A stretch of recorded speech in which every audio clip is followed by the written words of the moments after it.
ಮಾಡ್ತಾ ಕೂತ್ಕೊಂಡ್ರೆ ಇನ್ನೊಂದು ಗಂಟ 1.5 ಗಂಟೆ 12ಕ್ಕೆ ಬನ್ನಿ ಎಲ್ಲ ಹಿಂಗೆ ಆಶ್ರಮದ ಎಲ್ಲ ಆಟಾಚೆ ಆಶ್ರಮದ ಬಂದ್ರಾಣಿ ಎತ್ತರ ಓ ಒಳ್ಳೆ ಪೋಣೆ ಮಧ್ಯಾಹ್ನ ಆಮೇಲೆ ಪಣೆ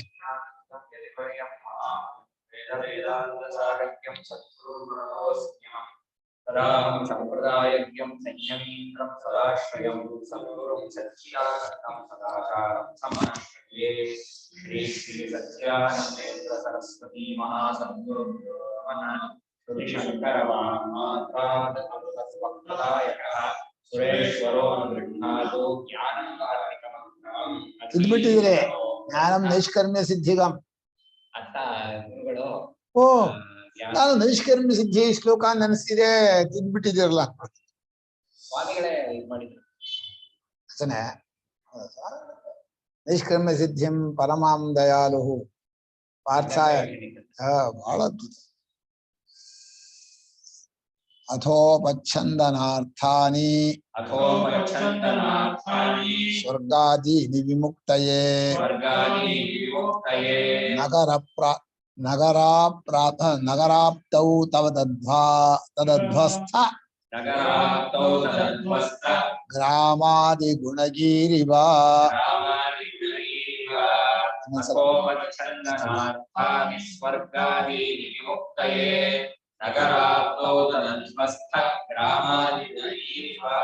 ಇನ್ನೊಂದ್ಸಲ ಹೇಳ್ರಿ ಅಥೋಪಚ್ಛಂದನಾರ್ಥಾನಿ ಸ್ವರ್ಗಾದಿ ವಿಮುಕ್ತಯೇ ನಗರಾಪ್ತೌ ತದಧ್ವಸ್ಥ ಗ್ರಾಮಾದಿ ಗುಣಗೀರಿವ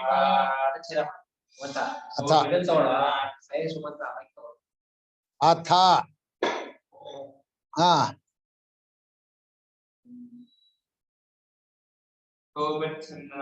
ಅಥ ಉಪಚ್ಛಂದನಾರ್ಥಾನಿ ಅಥ ಅಂತ ಯಾಕೆ ಸೇರಿಸ್ತೀಯ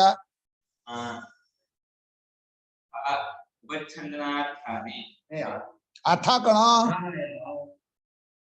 ಎಲ್ಲಿದೆ ನಿನ್ ಶ್ಲೋಕ ಅಥ ಉಪಚ್ಛಂದನಾರ್ಥಾನಿ ಸ್ವರ್ಗಾದೀನಿ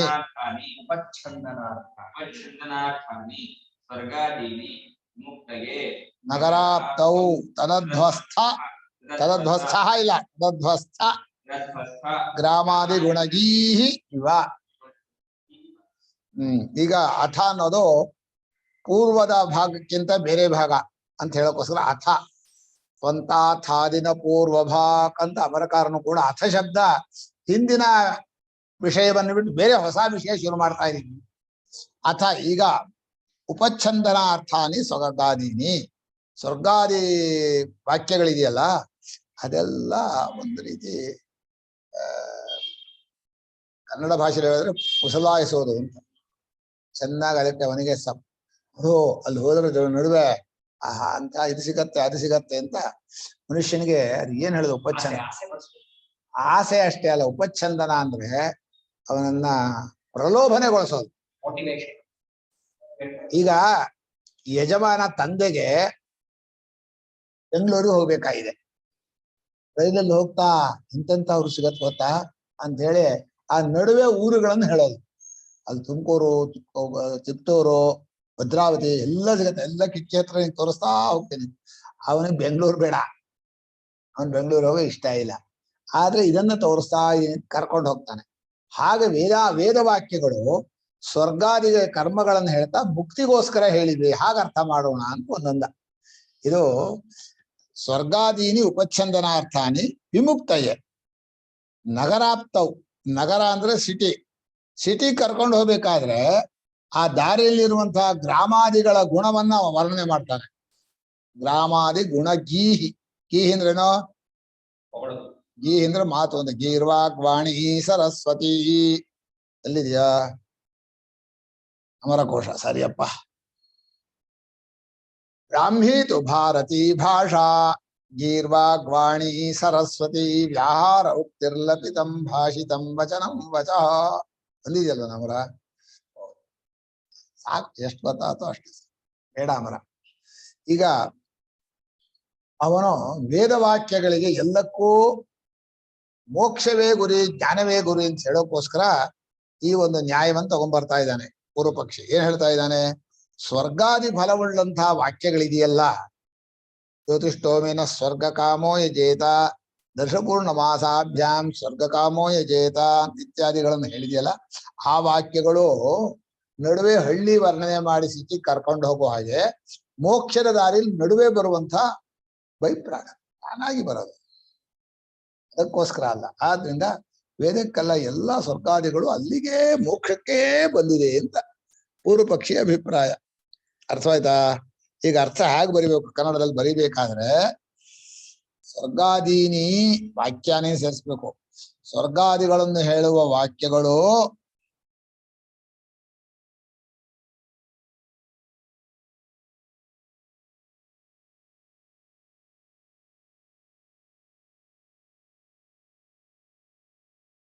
ಮುಕ್ತಿ ಸ್ವರೂಪವನ್ನು ಪಡೆಯುವುದಕ್ಕೆ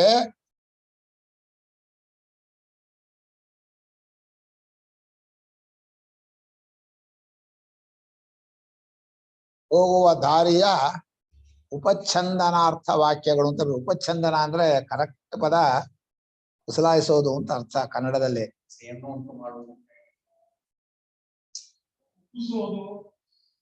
ಪ್ರಲೋಭನೆಗೊಳಿಸುವುದಕ್ಕೋಸ್ಕರ, ಪ್ರಲೋಭನೆಗೊಳಿಸುವುದು ಇದರ ಏನ್ ಬರ್ದೆ?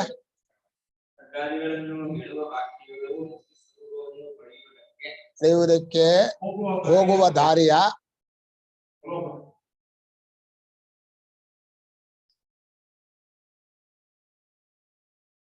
ಪ್ರಲೋಭನೆಗಳ ವಾಕ್ಯಗಳು.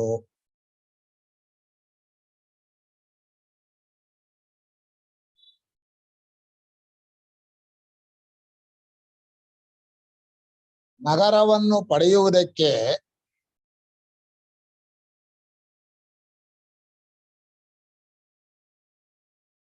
ಹೊರಟ ತಂದೆಯು ಅಂತ ಅಧ್ಯಯನ ಮಾಡ್ಕೊ. ಹೊರಟ ತಂದೆಯು ಆ ದಾರಿಯಲ್ಲಿ ಬರುವ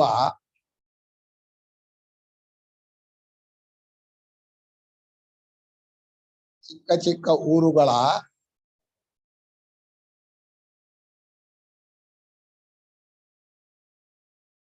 ಗುಣಗಾನವನ್ನು ಮಾಡುವ ವಾಕ್ಯಗಳಂತೆ.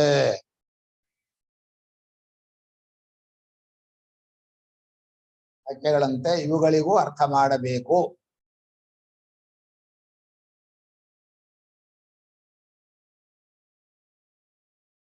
ಅಂದ್ರೆ ಎಲ್ಲಾ ವಾಕ್ಯಗಳು ಮೋಕ್ಷಕ್ಕೆ ಅರ್ಥ ಮಾಡಬೇಕು. ಪೂರ್ತಿ ಬರೀ, ನಿಧಾನಕ್ಕೆ ಬರೀ. ಮುಖ್ಯವಾಗಿ ಎಲ್ಲ ವೇದವೆಲ್ಲ ಮೋಕ್ಷಕ್ಕೆ ಬಂದಿರೋದು.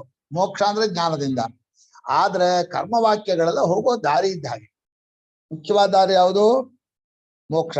ಇಲ್ಲಿ ದೃಷ್ಟಾಂತದಲ್ಲಿ ಏನೋ ದೊಡ್ಡ ಸಿಟಿಗೆ ಹೋಗ್ತಾ ಇದ್ದಾನೆ, ಕಾಶಿನೋ ಅಥವಾ ಯಾವುದೋ ಒಂದು. ಅಲ್ಲಿ ಹುಡುಗ ಬರೋಕೆ ಇಷ್ಟ ಇಲ್ಲ, ಹುಡುಗನಿಗೆ ಅದು ಗೊತ್ತೂ ಇಲ್ಲ. ಅವನಿಗೆ ಹಳ್ಳಿ ಬಹಳ ಇಷ್ಟ. ಹಳ್ಳಿ ಊರುಗಳು ಬೇರೆ ಬೇರೆ ಹಳ್ಳಿ ಕೇಳಿದಾನೆ, ಹಳ್ಳಿಯ ಗುಣಗಾನ ಮಾಡ್ತಾನೆ ಅಲ್ಲಿ ಕರ್ಕೊಂಡು ಹೋಗ್ಬೇಕು ಅಂತ. ಹಾಗೆ ವೇದಗಳು ಅಜ್ಞನಿಗೆ ಮೋಕ್ಷದ ದಾರಿಯಲ್ಲಿ ಕರ್ಕೊಂಡು ಹೋಗುವಾಗ ಈ ಕರ್ಮವಾಕ್ಯಗಳ ಫಲವನ್ನು ಹೇಳಿದೆ ಅಂತ ಒಬ್ಬ ಪೂರ್ವ ಪಕ್ಷಿ ಅಭಿಪ್ರಾಯ. ಅದನ್ನು ಒಪ್ಪಲ್ಲ, ವಾರ್ತೆಕಾರರು ಒಪ್ಪಲ್ಲ. ನೈವಂ ಅದೇ ಶುರುನಾ? ಆಯ್ತಾ? ಪೂರ್ತಿ ಆಯ್ತಾ? ನೈವಂ ಅಂತರತ ಸಿದ್ಧೇ ಧ್ರುವಾಕ್ಯೇ ತತ್ಸಮಂಜಸಂ ವೇದೇ ತು ವಕ್ತ್ರಭಾವಾತ್ ಅಭಾವತ್ವಾದ್ ಅಭಿಪ್ರಾಯಾದ್ಯಸಂಭವಃ. ನೈವಂ ಅಂತರತ ಸಿದ್ಧೇ ಇದು ಮೈವಂ ಇದೆ, ಮೈವಂ ಇದೆ, ಇದು ನೈವಂ ಇದೆ. ಎರಡು ಅರ್ಥ ಒಂದು.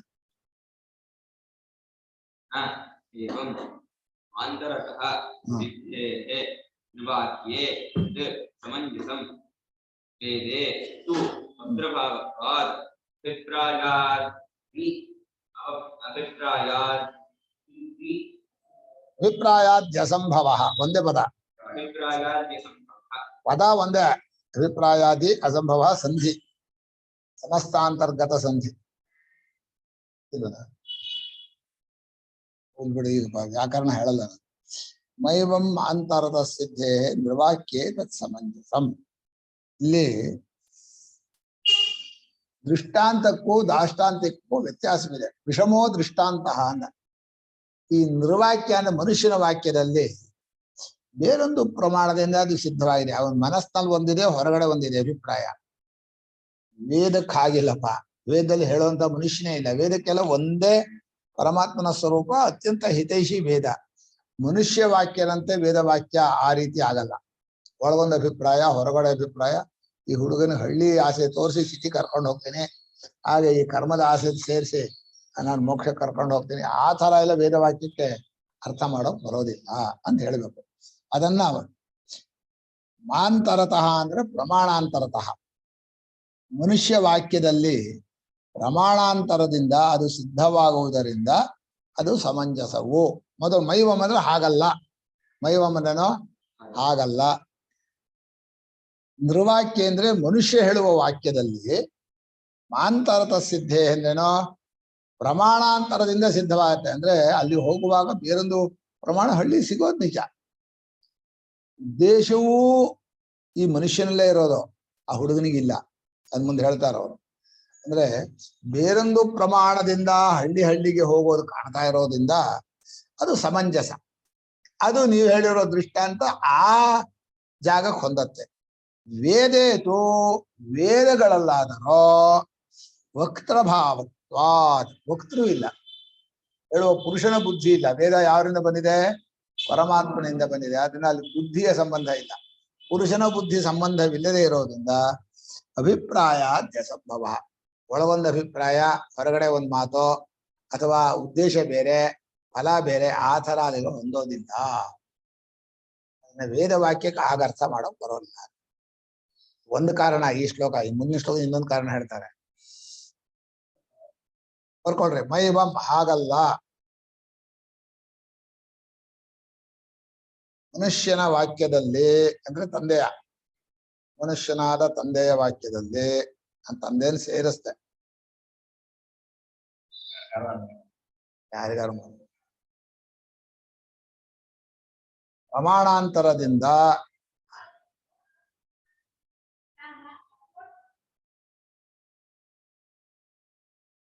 ಆ ಅರ್ಥವು ಸಿದ್ಧವಾಗುತ್ತಿರುವಾಗ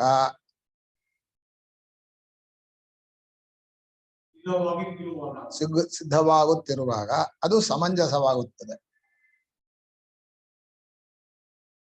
ಅಂದ್ರೆ ಆ ಅರ್ಥ ಸಮಂಜಸವಾಗುತ್ತೆ ಅಂತ. ಇಲ್ಲಿ ಹೋಗುವ ಕಾಣತ್ತೆ ಗ್ಯಾರಂಟಿ. ಸ್ವರ್ಗಕ್ಕೆ ಹೋಗುವ ಮೋಕ್ಷ ಕಾಣುತ್ತೆ, ಅಥವಾ ಮೋಕ್ಷಕ್ಕೆ ಹೋಗುವ ಸ್ವರ್ಗ ಕಾಣುತ್ತೆ. ಎಂಥದ್ದು ಇಲ್ಲ, ಒಂದೇ ದಾರಿನೂ ಅಲ್ಲ ಅದು. ವೇದದಲ್ಲಾದರೋ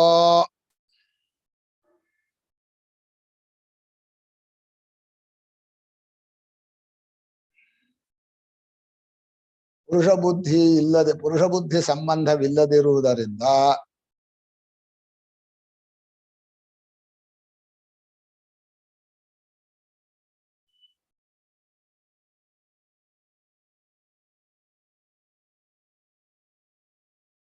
ಒಳಗಿರುವ ಅಭಿಪ್ರಾಯವು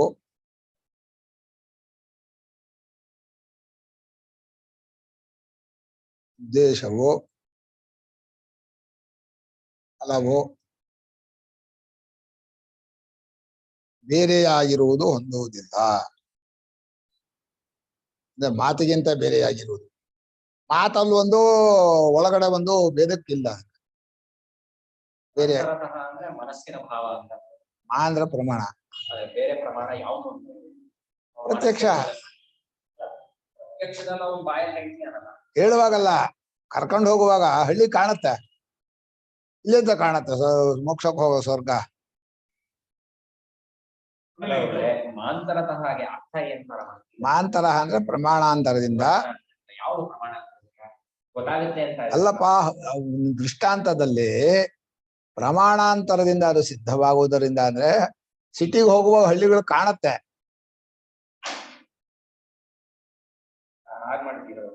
ಹಾಗೆ ಅರ್ಥ. ಇನ್ನೇನು ಅಲ್ಲಿ ಏನ್ ಮಾಡಿದ್ದಾರೆ? ಇವನ್ ಏನ್ ಮಾಡಿದಾನೆ? ಎಷ್ಟನೇ ಇದು? 404 ಆ 404 ಮಾರ್ಗಸ್ಥ ಗ್ರಾಮಾದಿಶು ಅನ್ನಭೋಗ ಆದಿಶಿತ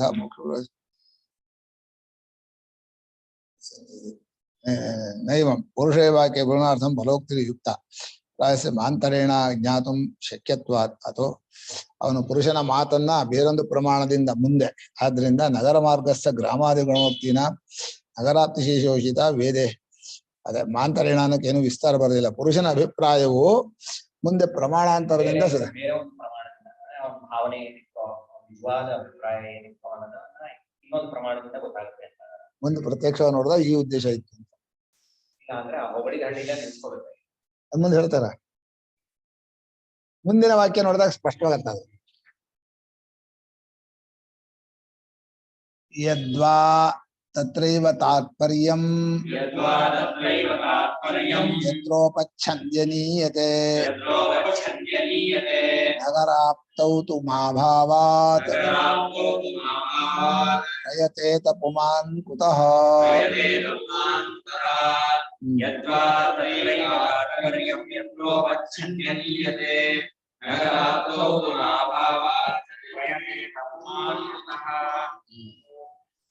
ಯದ್ವಾ ಓದಪ್ಪ ವಿವೇಚನೆ.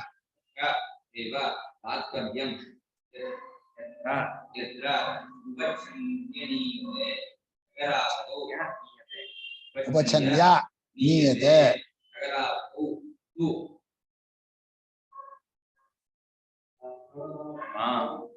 ಏನ ಗ್ರಾಮ ಮಾಭಾವಾತ್.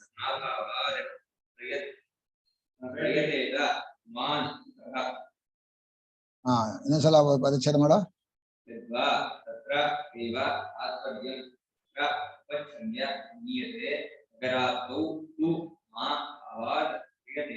ಮಹಾಭಾವಾತ್ ಒಂದೇ ಕೊಡೋದು ಪದ. ಅಭಾವಾತ್ ಅಂತ ಪ್ರದಕ್ಷಿಣೆ ಮಾಡೋದು, ಮಹಾಭಾವಾತ್ ಪ್ರದಕ್ಷಿಣೆ ಮಾಡುವುದು. ನಮಗೆ ಅಭಾವಾತ್ ಅನ್ನೋ ಪ್ರದಕ್ಷಿಣೆ ಹೊಂತ ಇದೆ.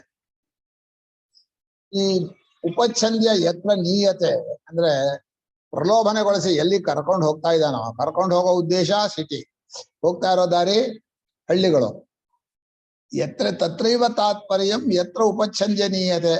ಆ ವಾಕ್ಯಗಳಿಗೆ ಅವನಿಗೆ ಏನ್ ಹೇಳಿರ್ತಾನೋ, ಇಂತಿಂತ ಹಳ್ಳಿಗಳು ಬರುತ್ತೆ, ತುಂಬಾ ಚೆನ್ನಾಗಿರುತ್ತೆ ಅಂತ, ಆ ಹುಡುಗ ಅಲ್ಲೇ ನಿಂತ್ಕೋತಾನೆ, ಮುಂದಕ್ಕೆ ಯಾಕೆ ಹೋಗ್ತಾನೆ? ಯತ್ರ ಉಪಚ್ಛಂದ್ಯನೀಯತೆ ತತ್ರೈವ ತಾತ್ಪರ್ಯಂ. ಎಲ್ಲಿಗೆ ಬಹಳ ಆಸೆಗಳನ್ನು ತೋರಿಸಿ ಅಥವಾ ಪ್ರಲೋಭನೆ ಮಾಡಿ ಕರ್ಕೊಂಡು ಹೋಗ್ತಾನೋ ಅಲ್ಲೇ ನಿಂತು ಬಿಡ್ತಾನ ಅವನು. ಆ ಹುಡುಗ ಮುಂದಕ್ಕೆ ಯಾಕೆ ಹೋಗ್ತಾನ? ನಾನು ಇಲ್ಲೇ ನೀನು ಹೇಳಿದ್ದೇನೋ ಹಳ್ಳಿ ತೋರಿಸ್ತೀನಿ ಅಂತ, ಹಳ್ಳಿ ಸಾಕೋ, ಯಾಕೆ ಸಿಟಿಗೆ ಯಾಕೆ ಬರ್ಬೇಕಾ ಅಂತಾನೆ. ಇಲ್ಲೂ ಹಾಗೆ, ನೀನು ಸ್ವರ್ಗಾದಿಗಳಿಗೋಸ್ಕರ ಕರ್ಮ ಮಾಡಿ ಸ್ವರ್ಗಾದಿಗೆ ಹೋಗ್ತಾನೆ, ಮೋಕ್ಷಕ್ಕೆ ಯಾಕೆ ಹೋಗ್ತಾನೆ?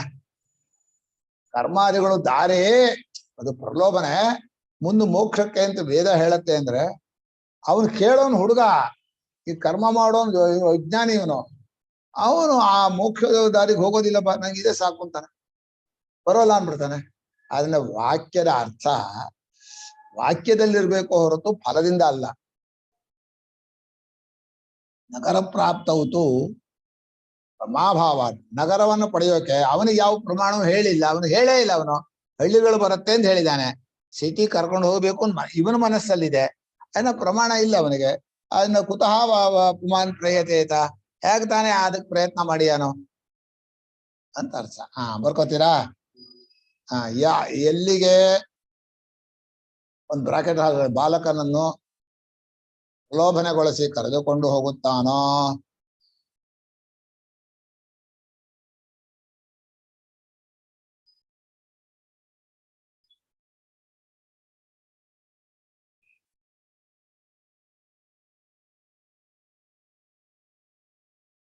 ಆ ಪ್ರಲೋಭನ ವಾಕ್ಯಗಳಿಗೆ ಅಷ್ಟರಲ್ಲಿಯೇ ತಾತ್ಪರ್ಯವು.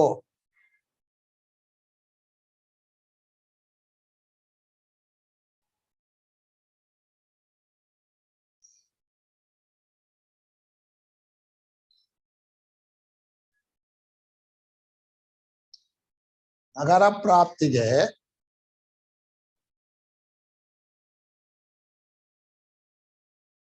ಹುಡುಗನಿಗೆ ಪ್ರಮಾಣವಿಲ್ಲದ್ದರಿಂದ, ಅಂದ್ರೆ ಅವನು ಕೇಳೋನಿಗೆ ಆ ವಾಕ್ಯದಲ್ಲಿ ಹುಡುಗನ ವಾಕ್ಯದಲ್ಲಿ ಹುಡುಗನಿಗೆ ಹೇಳಿದ ವಾಕ್ಯದಲ್ಲಿ ಪ್ರಮಾಣವಿಲ್ಲದ್ದರಿಂದ ವಾಕ್ಯ ಸೇರಿಸಿದ್ರೆ ಆಗಲ್ಲ. ಇದೆಲ್ಲ ವಾಕ್ಯಾರ್ಥ. ಹುಡುಗನಿಗೆ ಹೇಳಿದ ವಾಕ್ಯದಲ್ಲಿ ಪ್ರಮಾಣವಿಲ್ಲದ್ದರಿಂದ ಆ ಹುಡುಗನು ಅದಕ್ಕೆ ಏಕೆ ಪ್ರಯತ್ನ ಮಾಡಿಯಾನೋ, ಆ ಹುಡುಗನು ನಗರ ಪ್ರಾಪ್ತಿಗೆ ಏಕೆ ಪ್ರಯತ್ನ ಮಾಡಿಯಾನು. ಇದು ಅರ್ಥ ಆಗೋದು. ಆರ್ಥಿಕ ಇದೆಯಲ್ಲ ತುಂಬಾ ಮುಳುಗಬೇಕು. ಮೇಲ್ನೋಟಕ್ಕೇನೋ ಅರ್ಥ ಆದಾಗ ಆಗತ್ತೆ, ಅದು ಸ್ಪಷ್ಟವಾಗಿ ಆಗೋದೇ ಇಲ್ಲ. ಅದು ಒಂದೊಂದು ಇದು ವ್ಯಾಖ್ಯಾನಕಾರರು ಒಂದೊಂದು ಅರ್ಥ ತೆಗೆದಿದ್ದಾರೆ.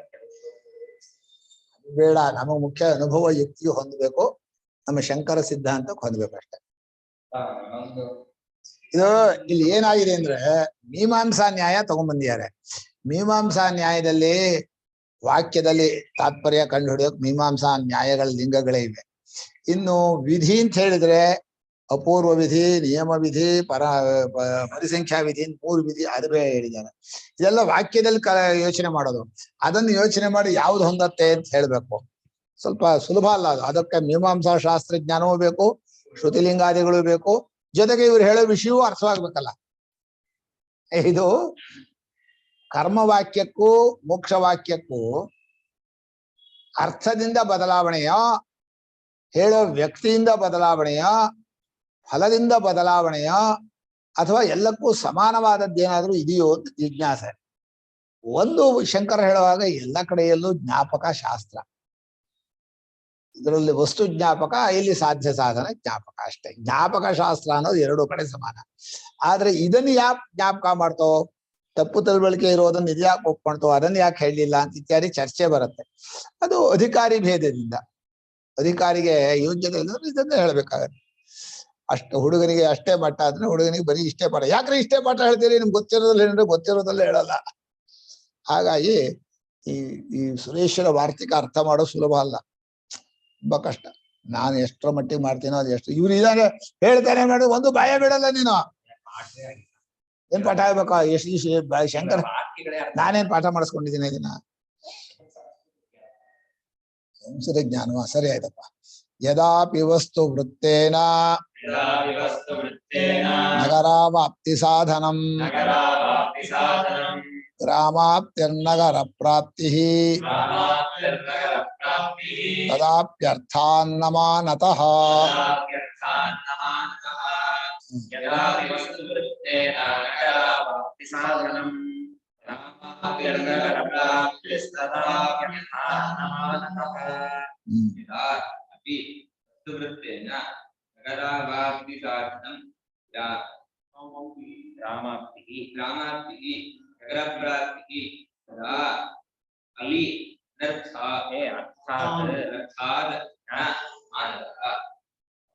ಅಪ್ಪ ಇನ್ನೊಂದ್ಸಲ ಓದಪ್ಪ.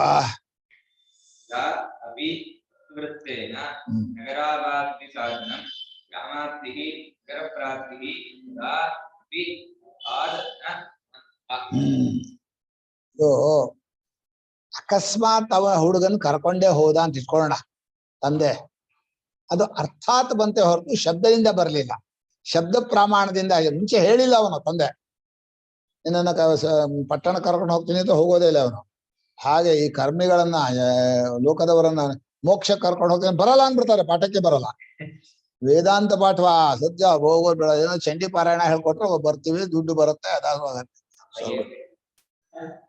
ಆದ್ರಿಂದ ಅವ್ರು ಹೇಳೋದು ಮೋಕ್ಷದ ದಾರಿ ಅಂತ ಹೇಳಿದೆ.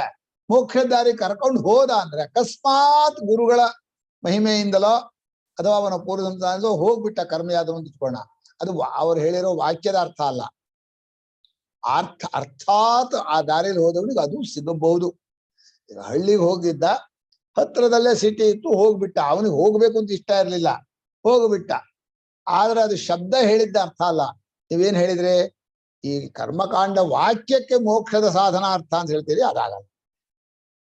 ವಾಕ್ಯಾರ್ಥ ಅಷ್ಟೇ, ವಾಕ್ಯದ ಅರ್ಥ ಸ್ವರ್ಗ ಪ್ರಾಪ್ತಿ ಅಷ್ಟೇ ಸಾಧನ. ಸ್ವರ್ಗ ಪ್ರಾಪ್ತಿ ಆದ ಮೇಲೆ ಮುಂದಕ್ಕೆ ಅವನು ಮೋಕ್ಷಕ್ಕೆ ಹೋಗೋದ್ರಿಂದ ಈ ವಾಕ್ಯಕ್ಕೂ ಅದೇ ಅರ್ಥ ಅಂದ್ರೆ ಆ ಅರ್ಥ ಆಗಲ್ಲ ಅಂತ ಹೇಳ್ಬೇಕು. ಅಥಾ ಯದಾಪಿ ಅಂದ್ರೆ ಒಂದು ವೇಳೆ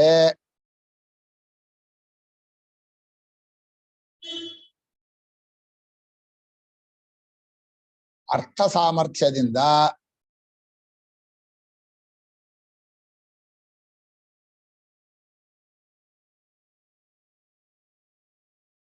ಹಳ್ಳಿಗೆ ಹೋಗಿದ್ದು ನಗರವನ್ನು ಸೇರುವುದಕ್ಕೆ ಸಾಧನವಾದರೂ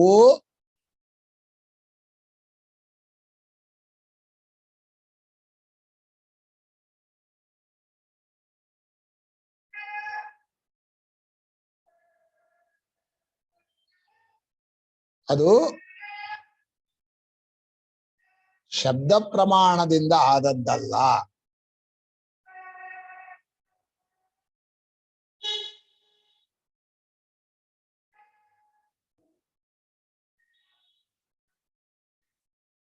ಅರ್ಥಬಲದಿಂದ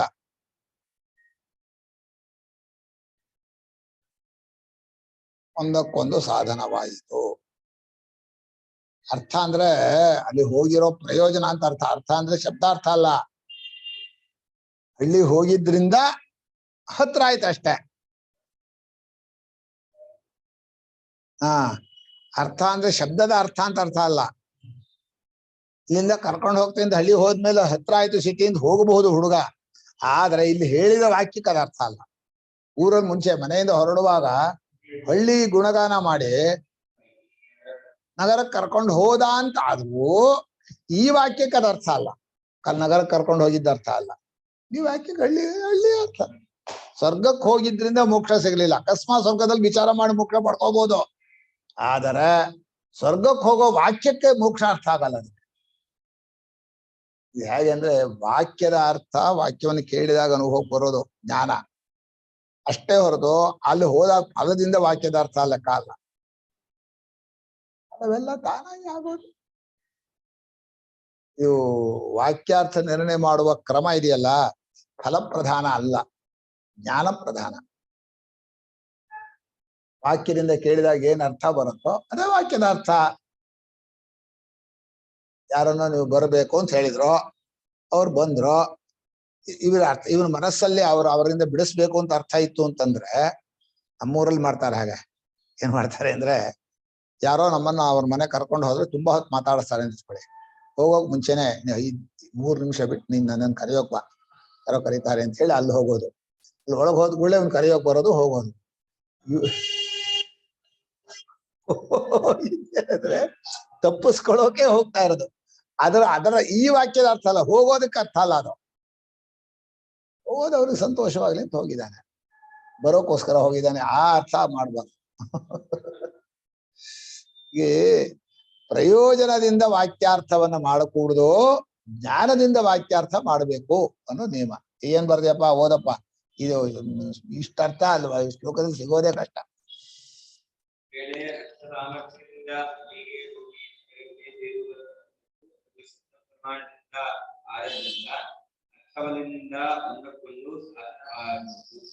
ಅರ್ಥ ಬಲದಿಂದ ಅಂದ್ರೆ ಅರ್ಥ ಅಂದ್ರೆ ಪ್ರಯೋಜನ ಬಲದಿಂದ ಅಂತ ಹೇಳ, ಅಥವಾ ಅಂದ್ರೆ ಅರ್ಥಾತ್ ಅಲ್ಲಿ ಹೋಗಿದ್ರಿಂದ. ಅರ್ಥ ಅಂದ್ರೆ ಶಬ್ದದ ಅರ್ಥ ಅಲ್ಲ, ಪ್ರಯೋಜನ ಬಲದಿಂದ ಅಲ್ಲಿ ಒಂದಕ್ಕೊಂದು ಸಾಧನವಾಯಿತು. ಅದು ಶಬ್ದ ಪ್ರಮಾಣದಿಂದ ಅಲ್ಲ, ಶಬ್ದಾರ್ಥ ಪ್ರಮಾಣದಿಂದ ಆಗಲಿಲ್ಲ.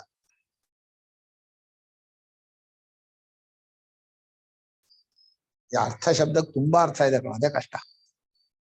ಅರ್ಥ ಅಂದ್ರೆ ವಿಷಯ, ಅರ್ಥ ಅಂದ್ರೆ ಪ್ರಯೋಜನ, ಅರ್ಥ ಅಂದ್ರೆ ದುಡ್ಡು, ಅರ್ಥ ಅಂದ್ರೆ ಶಬ್ದಾರ್ಥ. ಇವು ಎಲ್ಲಿ ಯಾವ ಅರ್ಥ ಅನ್ನೋ ನೋಡೋದೇ ಕಷ್ಟ. ಅದೇ ಅದೇ ಇಲ್ಲಿ ಹೇಳ್ತಿರೋದು. ವಸ್ತು ವೃತ್ತಿ ಏನಂದ್ರೆ ವಸ್ತು ಒಂದು ಪರಿಸ್ಥಿತಿ. ಅದರಿಂದ ಆ ಹಳ್ಳಿ ಹೋಗಿದ್ರಿಂದ ಅದು ಹತ್ರವಾಗಿ ಹೋದ್ನೇ ಹೊರತು ಈ ವಾಕ್ಯದ ಅರ್ಥ ಅಲ್ಲಿ ಹೋಗ್ಬೇಕು ಅಂತ ಆಗಲ್ಲ, ನೀವ್ ಮಾಡಕ್ ಬರಲ್ಲ. ಹಳ್ಳಿಲಿ ಅಂತಂತದ್ದಿದೆ ಅಂತ ಗುಣಗಾನ ಮಾಡಿ ಹಳ್ಳಿ ಕರ್ಕೊಂಡು ಹೋಗಿ ಆಮೇಲೆ ಸಿಟಿ ಕರ್ಕೊಂಡು ಹೋದ್ರು, ಹಳ್ಳಿಗೆ ಹೋದ್ನ ಸಿಟಿಗೆ ಹೋದ್ರು, ಇಲ್ಲಿ ಹೇಳಿದ ವಾಕ್ಯಕ್ಕೆ ಸಿಟಿ ಹೋಗೋದು ಅಂತ ಅರ್ಥ ಬರೋದಿಲ್ಲ.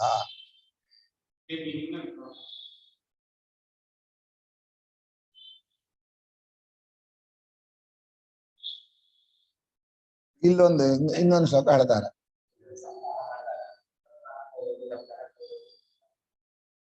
ಊರ್ ಸುತ್ತಕ್ಕೆ ಆಸೆ ಇದೆ. ಅಷ್ಟೇ. ಇದು ಪ್ರಯೋಜನ. ಅಲ್ಲ ಅವು ಬೇಡ ಏನು ಬೇಡ.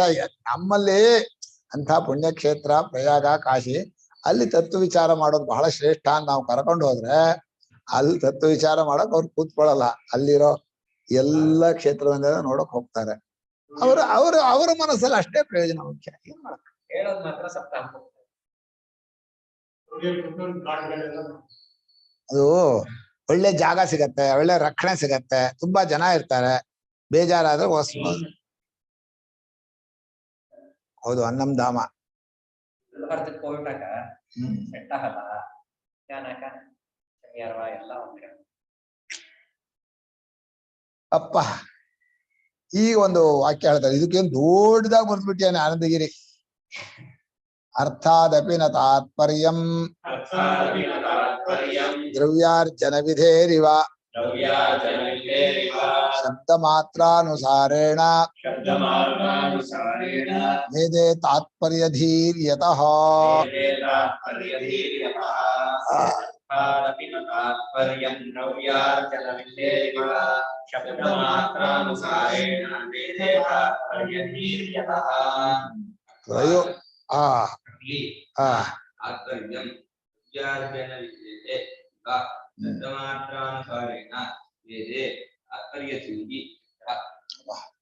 ಈಗ ಹೇಳ್ತಾನೆ, ಅರ್ಥದ ಅಂದ್ರೆ ಅಲ್ಲಿ ಹೋಗಿ ಪ್ರಯೋಜನದಿಂದ ಅಲ್ಲಿನೂ ಹೋಗೋ ಪ್ರಯೋಜನ ಆಯ್ತು ಅಂತ ಹೇಳಿದ್ಯಲ್ಲ, ಅದು ಶಬ್ದದ ತಾತ್ಪರ್ಯ ಅಲ್ಲ ಅಂತ. ಇದು ದ್ರವ್ಯಾರ್ಜನ ವಿಧೇರಿವ ಅಂತ ಹೇಳಿದ್ರು. ದ್ರವ್ಯಾರ್ಜನ ವಿಧಿಯನ್ನು ಇವ್ರು ತುಂಬಾ ಬರ್ದಿದ್ದಾರೆ. ಒಂದು ಊರನ್ನು ಉಂಬಳಿಯಾಗಿ ಕೊಡ್ತಾರೆ ಸೇವೆ ಮಾಡಿದ್ರೆ, ಗಿಫ್ಟ್. ಅದು ನಮ್ಮಲ್ಲಿ ಹಿಂದೆ ಹೇಳ್ತಾರಲ್ಲ, ಅಗ್ರಹಾರಗಳನ್ನೇ ಬರ್ಕೊಟ್ರು ಅಂತ. ಆ ರೀತಿ ರಾಜನಾದವನಿಗೆ ಸೇವೆ ಮಾಡಿದವರಿಗೆ ಏನೋ ಒಂದು ಕೊಡ್ತಾರೆ.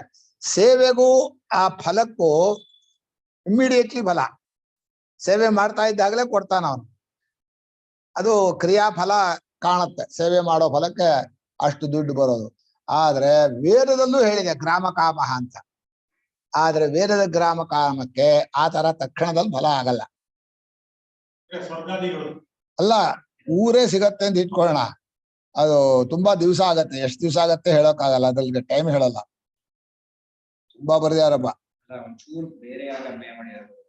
ಏನ ಪೂರ್ವ ಮೀಮಾಂಸೆ 4ನೇ ಅಧ್ಯಾಯದಲ್ಲಿ ಬ್ರಾಹ್ಮಣನು ಪ್ರತಿಗ್ರಹಾದಿಗಳಿಂದಲೂ, ಕ್ಷತ್ರಿಯನು ಪರರಾಜ್ಯವನ್ನು ಗೆಲ್ಲುವ ಮೂಲಕವೂ, ವೈಶ್ಯನು ಕೃಷಿ ಮುಂತಾದವುಗಳಿಂದಲೂ ದ್ರವ್ಯ ಸಂಪಾದನೆ ಮಾಡಬೇಕೆಂಬ ನಿಯಮವು ಪುರುಷರ ಉಪಯೋಗಕ್ಕಾಗಿಯೇ ಅಥವಾ ಯಜ್ಞಕ್ಕಾಗಿಯೇ ಎಂದು ಚರ್ಚಿಸಿ, ಕೊನೆಯಲ್ಲಿ ಕೇವಲ ಯಜ್ಞಕ್ಕಾಗಿಯೇ ಪುರುಷರ ಜೀವನಕ್ಕಾಗಿಯೇ ಎಂದು ಹೇಳಿ, ಯಜ್ಞಕ್ಕಾಗಿ ಅಲ್ಲ ಪುರುಷರ ಜೀವನಕ್ಕಾಗಿಯೇ ಎಂದು ಹೇಳಿ, ಹೀಗಿದ್ದರೂ ಯಜ್ಞಕ್ಕೂ ಅದು ಉಪಯೋಗವಾಗುವುದೆಂದು ತೀರ್ಮಾನಿಸಿದೆ. ಅದು ಸರಿ, ಅದು ಸರಿ. ಅದು ಮುಂದೆ ನಾನು ಹೇಳಿದ ಮುಂದೆ ಶ್ಲೋಕನ ಇಲ್ಲಿ ಅದು ಇಲ್ಲೂ ಬರ್ದಿಯಾನೆ. ಆನಂದಗಿರಿ ಇದೆ, ಅದು ತುಂಬಾ ದೊಡ್ಡದಾಗ ಬರ್ದಿಯಾನೆ. ಕೃತೋಪಾರಕ ಇದು ಪುರುಷಾರ್ಥ ಕೃತೋಪಕಾರಕ ಅಂತ 2 ಭಾಗ ಇದೆ. ಯಜ್ಞಕ್ಕೆ ಬಳಸ್ಕೊಳಕ್ ಬರುತ್ತೋ ಮನುಷ್ಯನಿಗೆ ಸಂಬಂಧಪಟ್ಟದ್ದು ನಿಯಮ ಅಂತ. ಈ ದ್ರವ್ಯಾರ್ಜನೆ ಇದೆಯಲ್ಲ, ದ್ರವ್ಯಾರ್ಜನೆ ಯಜ್ಞಕ್ಕೂ ಬಳಸ್ಕೊಳಕ್ ಬರುತ್ತೆ, ಮನುಷ್ಯನ ಐಹಿಕ ಸುಖಕ್ಕೂ ಬಳಸ್ಕೊಳಕ್ ಬರುತ್ತೆ. ಅಷ್ಟೇ ಇಟ್ಕೊಂಬೇಡ, ತುಂಬಾ ಚರ್ಚೆನೆ ಬೇಡ. ಇಲ್ಲಿ ಏನಾಗಿದೆ ಅಂದ್ರೆ, ದ್ರವ್ಯಾರ್ಜನೆಯಲ್ಲಿ ತುಂಬಾ ಕ್ರಮ ಇದೆ. ಇಂತಿಂತ ಈಗ ಪ್ರತಿಗ್ರಹ ಇದೆ, ಕ್ಷತ್ರಿಯನ ರಕ್ಷಣೆ ಇದೆ, ಪಶುಪಾಲನೆ ಇದೆ.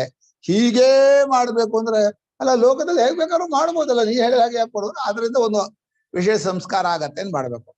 ಬೇರೆ ತರ ಸಂಪಾದನೆ ಮಾಡಿದ್ರೆ, ಕಳತನನೋ ಮೋಸನೋ ಮಾಡಿದ್ರೆ ಅದು ಯಜ್ಞ ಬಳಸೋ ಹಾಗಿಲ್ಲ ಅಂತ ಮಾಡ್ಬೇಕು. ಅದು ತುಂಬಾ ಬರ್ದೇನ ಅವನು. ಅಂದ್ರೆ ಅನ್ಯಾಯವಾಗಿ ತಗೊಂಡಂತಹ ದುಡ್ಡನ್ನ ನೀನ್ ಬೇಕಾದ್ರೆ ನಿನ್ನ ಪಾಪಕ್ಕೆ ಹೊಣೆಯಾಗಿ ನೀನ್ ಏನಾದ್ರು ಮಾಡ್ಕೊ. ಯಜ್ಞಕ್ಕೆ ಬಳಸೋದು ಅನ್ಯಾಯವಾದ ದುಡ್ಡನ್ನು ಬಳಸೋ ಹಾಗಿಲ್ಲ. ಬಹಳ ಕಷ್ಟ ಇದು ಚರ್ಚೆ ಮಾಡೋದು. ಯಾರ ದುಡ್ಡು ನ್ಯಾಯ, ಯಾರ ದುಡ್ಡು ಅನ್ಯಾಯ ಅಂತ ಹೇಗೆ ಹೇಳೋದು? ಯಾರೋ ಕೊಡ್ತಾರೆ, ಯಜ್ಞಕ್ಕೆ ಬಳಸ್ಕೋತಾರೆ. ಆ ಕೊಡೋರು ಬಳಸಿದ ಸಂಪಾದನೆ ಮಾಡಿದ್ ಹಾಗೆ ಅಂತ ಹೇಗೆ ವಿಚಾರ ಮಾಡೋದು? ಎಲ್ಲ ಆಗಲ್ಲ. ನಾವು ಏನ್ ಹೇಳ್ಬೇಕು ಅಂದ್ರೆ, ದ್ರವ್ಯಾರ್ಜನೆ ಅನ್ನೋದು ಇಷ್ಟೇ ಇಟ್ಕೊಂಡ್ಬಿಡೋದು. ದ್ರವ್ಯಾರ್ಜನೆಯೋ ಈ ಲೋಕದ ಪ್ರಯೋಜನವೋ ಯಜ್ಞಕ್ಕೆ ಪ್ರಯೋಜನವೋ ಅಂತ ಚರ್ಚೆ. ಅದು ಅರ್ಥದಿಂದ ಯಜ್ಞಕ್ಕಾದ್ರೂ ಈ ಲೋಕದ ಪ್ರಯೋಜನ ಪ್ರತ್ಯಕ್ಷ ಸಿದ್ಧ. ಅಂದ್ರೆ ಯಾರ್ಯಾರು ಹಣ ಸಂಪಾದನೆ ಮಾಡ್ತಾರಲ್ಲ ಯಜ್ಞಕ್ಕೆ ವಿನಿಯೋಗಿಸ್ಬೇಕು ಅಂತಿಲ್ಲ. ಅದು ಈ ಲೋಕದಕ್ಕಂತೂ ಲೌಕಿಕ ಜೀವನ ಪ್ರಯೋಜನ ಬಳಸ್ಕೋತಾರೆ. ಪ್ರಶ್ನೆ ಏನು ಗೊತ್ತಾ, ದ್ರವ್ಯ ಸಂಪಾದನೆ, ಹಣ ಸಂಪಾದನೆ ಅನ್ನೋದು ಯಜ್ಞಕ್ಕೋಸ್ಕರವೋ ಈ ಲೋಕದ ಪ್ರಯೋಜನಕ್ಕೋಸ್ಕರವೋ ಅಂತ ಕೇಳಿದ್ರೆ ಅದಕ್ಕೂ ಬರುತ್ತೆ, ಆದ್ರೆ ಇದೇ ಪ್ರಧಾನ ಹಾಗಿರುತ್ತೆ. ಅದು ಶಬ್ದ ಮಾತ್ರಾನುಸಾರೇಣ ವೇದೇ ತಾತ್ಪರ್ಯಧೀರ್ ಯತಃ. ವೇದದಲ್ಲಿ ತಾತ್ಪರ್ಯ ಹೇಳೋದಾದ್ರೆ ಶಬ್ದ ಮಾತ್ರಾನುಸಾರ ಅಂದ್ರೆ ವಾಕ್ಯವನ್ನ ನೀನು ಆ ಶಬ್ದ ಏನ್ ಹೇಳುತ್ತೆ ಅಂತ ಉಪಕ್ರಮಾದಿ ಲಿಂಗ ಹೇಳಿ ಅದಕ್ಕೆ ತಕ್ಕ ಹಾಗೆ ತಾತ್ಪರ್ಯ ನಿರ್ಣಯ ಮಾಡ್ಬೇಕೇ ಹೊರತು ಪ್ರಯೋಜನ ನೋಡಿ ಯಾವುದಕ್ಕೆ ಉಪಯೋಗ ಆಗತ್ತೆ ನೋಡಿ ಅಲ್ಲ ಅಂತ. ಶಬ್ದ ಮಾತ್ರ ವೇದೇ ತಾತ್ಪರ್ಯಧೀಹಿ ಯತಃ ಶಬ್ದ ಮಾತ್ರಾನುಸಾರೇಣ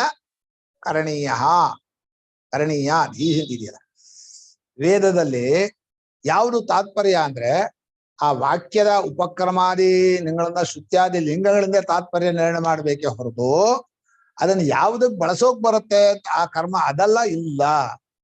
ಇದು ಅರ್ಥ ಅಷ್ಟೇ. ಮಾಡೋರುಂಟ, ಮಾಡಿದ ಪ್ರಯೋಜನ ಆಗತ್ತಾ, ಹೇಗಾಗತ್ತೆ ಅಂತ ಅದೆಲ್ಲ ಇಲ್ಲ. ಅದು ಬರ್ದಿದ್ದಪ್ಪ ಅವನು ಸೇವಾದಿಗಳಿಂದ. ಮುಂದೆಲ್ಲ ಒಂದ್ ಕಡೆ ಬರ್ದಿಯಾನೆ, ಬಹಳ ಕಷ್ಟ ಇದು ಜಾಗ. ಇಲ್ಲಿದೆ ಕರೆಕ್ಟ್, 14ನೇ ಶ್ಲೋಕದಲ್ಲಿದೆ. ಸೇವಾ ಸಾಂಗ್ರಹಣಿ ಹಾವತ್ ತುಲ್ಯಕಾರಿತೆ ಅದ್ ಮುಂದಿದೆ, ಅದನ್ನ ಇಲ್ಲಿ ಹೇಳ್ಬಿಟ್ಟೆ ನಾನು. ಸರಿ, ಯಾಕೆ ಬರ್ಸೋಣ. ಅರ್ಥದ ಬಲದಿಂದ, ಪ್ರಯೋಜನದ ಬಲದಿಂದ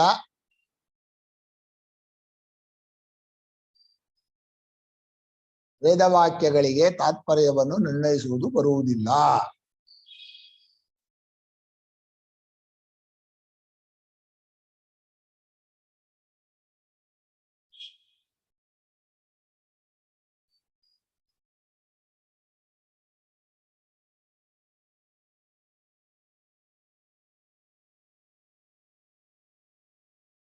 ದ್ರವ್ಯ ಸಂಪಾದನಾ ವಿಧಿವಾಕ್ಯವು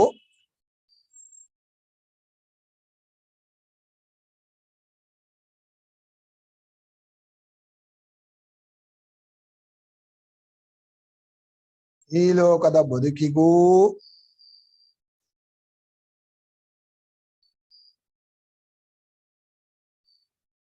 ಯಜ್ಞಾದಿ ಕರ್ಮಗಳಿಗೂ ಪ್ರಯೋಜನವಾಗಿದೆ.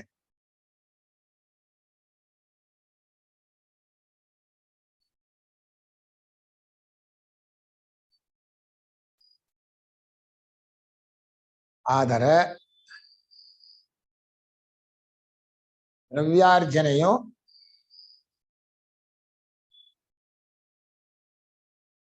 ಕೇವಲ ಯಜ್ಞೋಪಕಾರಕ ಎಂದು ಒಪ್ಪುವುದಿಲ್ಲ.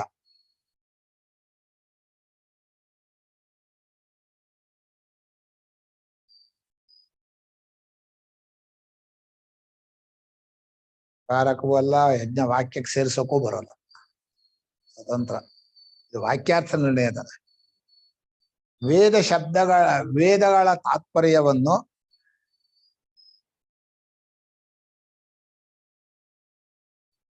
ನಿರ್ಣಯಿಸುವುದು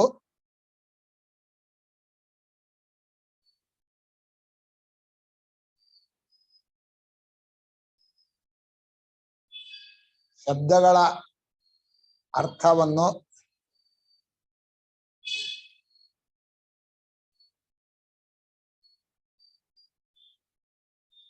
ಶ್ರುತ್ಯಾದಿ ಪ್ರಕರಣಗಳಿಂದಲೂ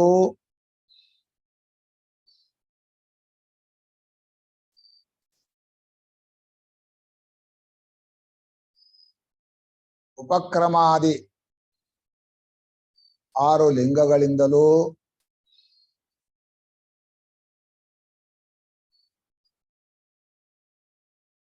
ನಿರ್ಣಯಿಸಬೇಕೇ ಹೊರತು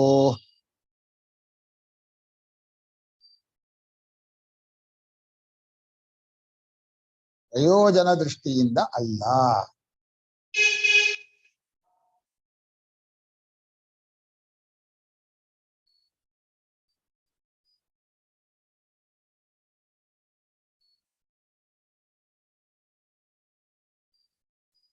ಶಬ್ದಕ್ಕರ್ಥ ಏನು ಅಂತ ಅಷ್ಟೇ ನಿರ್ಣಯ ಮಾಡ್ಬೇಕು, ಅದು ವೇದವಾಕ್ಯಾರ್ಥ.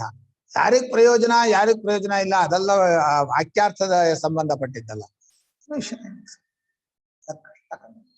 ಒಂದ್ಸಲ ಶ್ಲೋಕ ಓದೋ.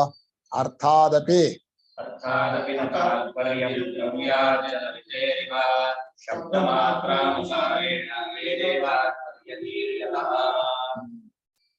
ಸ್ವರ್ಗಾದೌ ಯದಿ ತಾತ್ಪರ್ಯಂ ವರ್ಗಾದೌ ಯದಿ ತಾತ್ಪರ್ಯಂ ನ ಸ್ಯಾದೈಕಾತ್ಮ್ಯ ಬೋಧನೆ ನ ಸ್ಯಾದೈಕಾತ್ಮ್ಯಬೋಧನೆ ಮುಕ್ತೌ ಚೇನ್ನ ಭವೇತ್ ಸ್ವರ್ಗೇ ಮುಕ್ತೌ ಚೇನ್ನ ಭವೇತ್ ಸ್ವರ್ಗೇ ವಾಕ್ಯಭೇದಾನ್ನ ಚ ದ್ವಯೇ.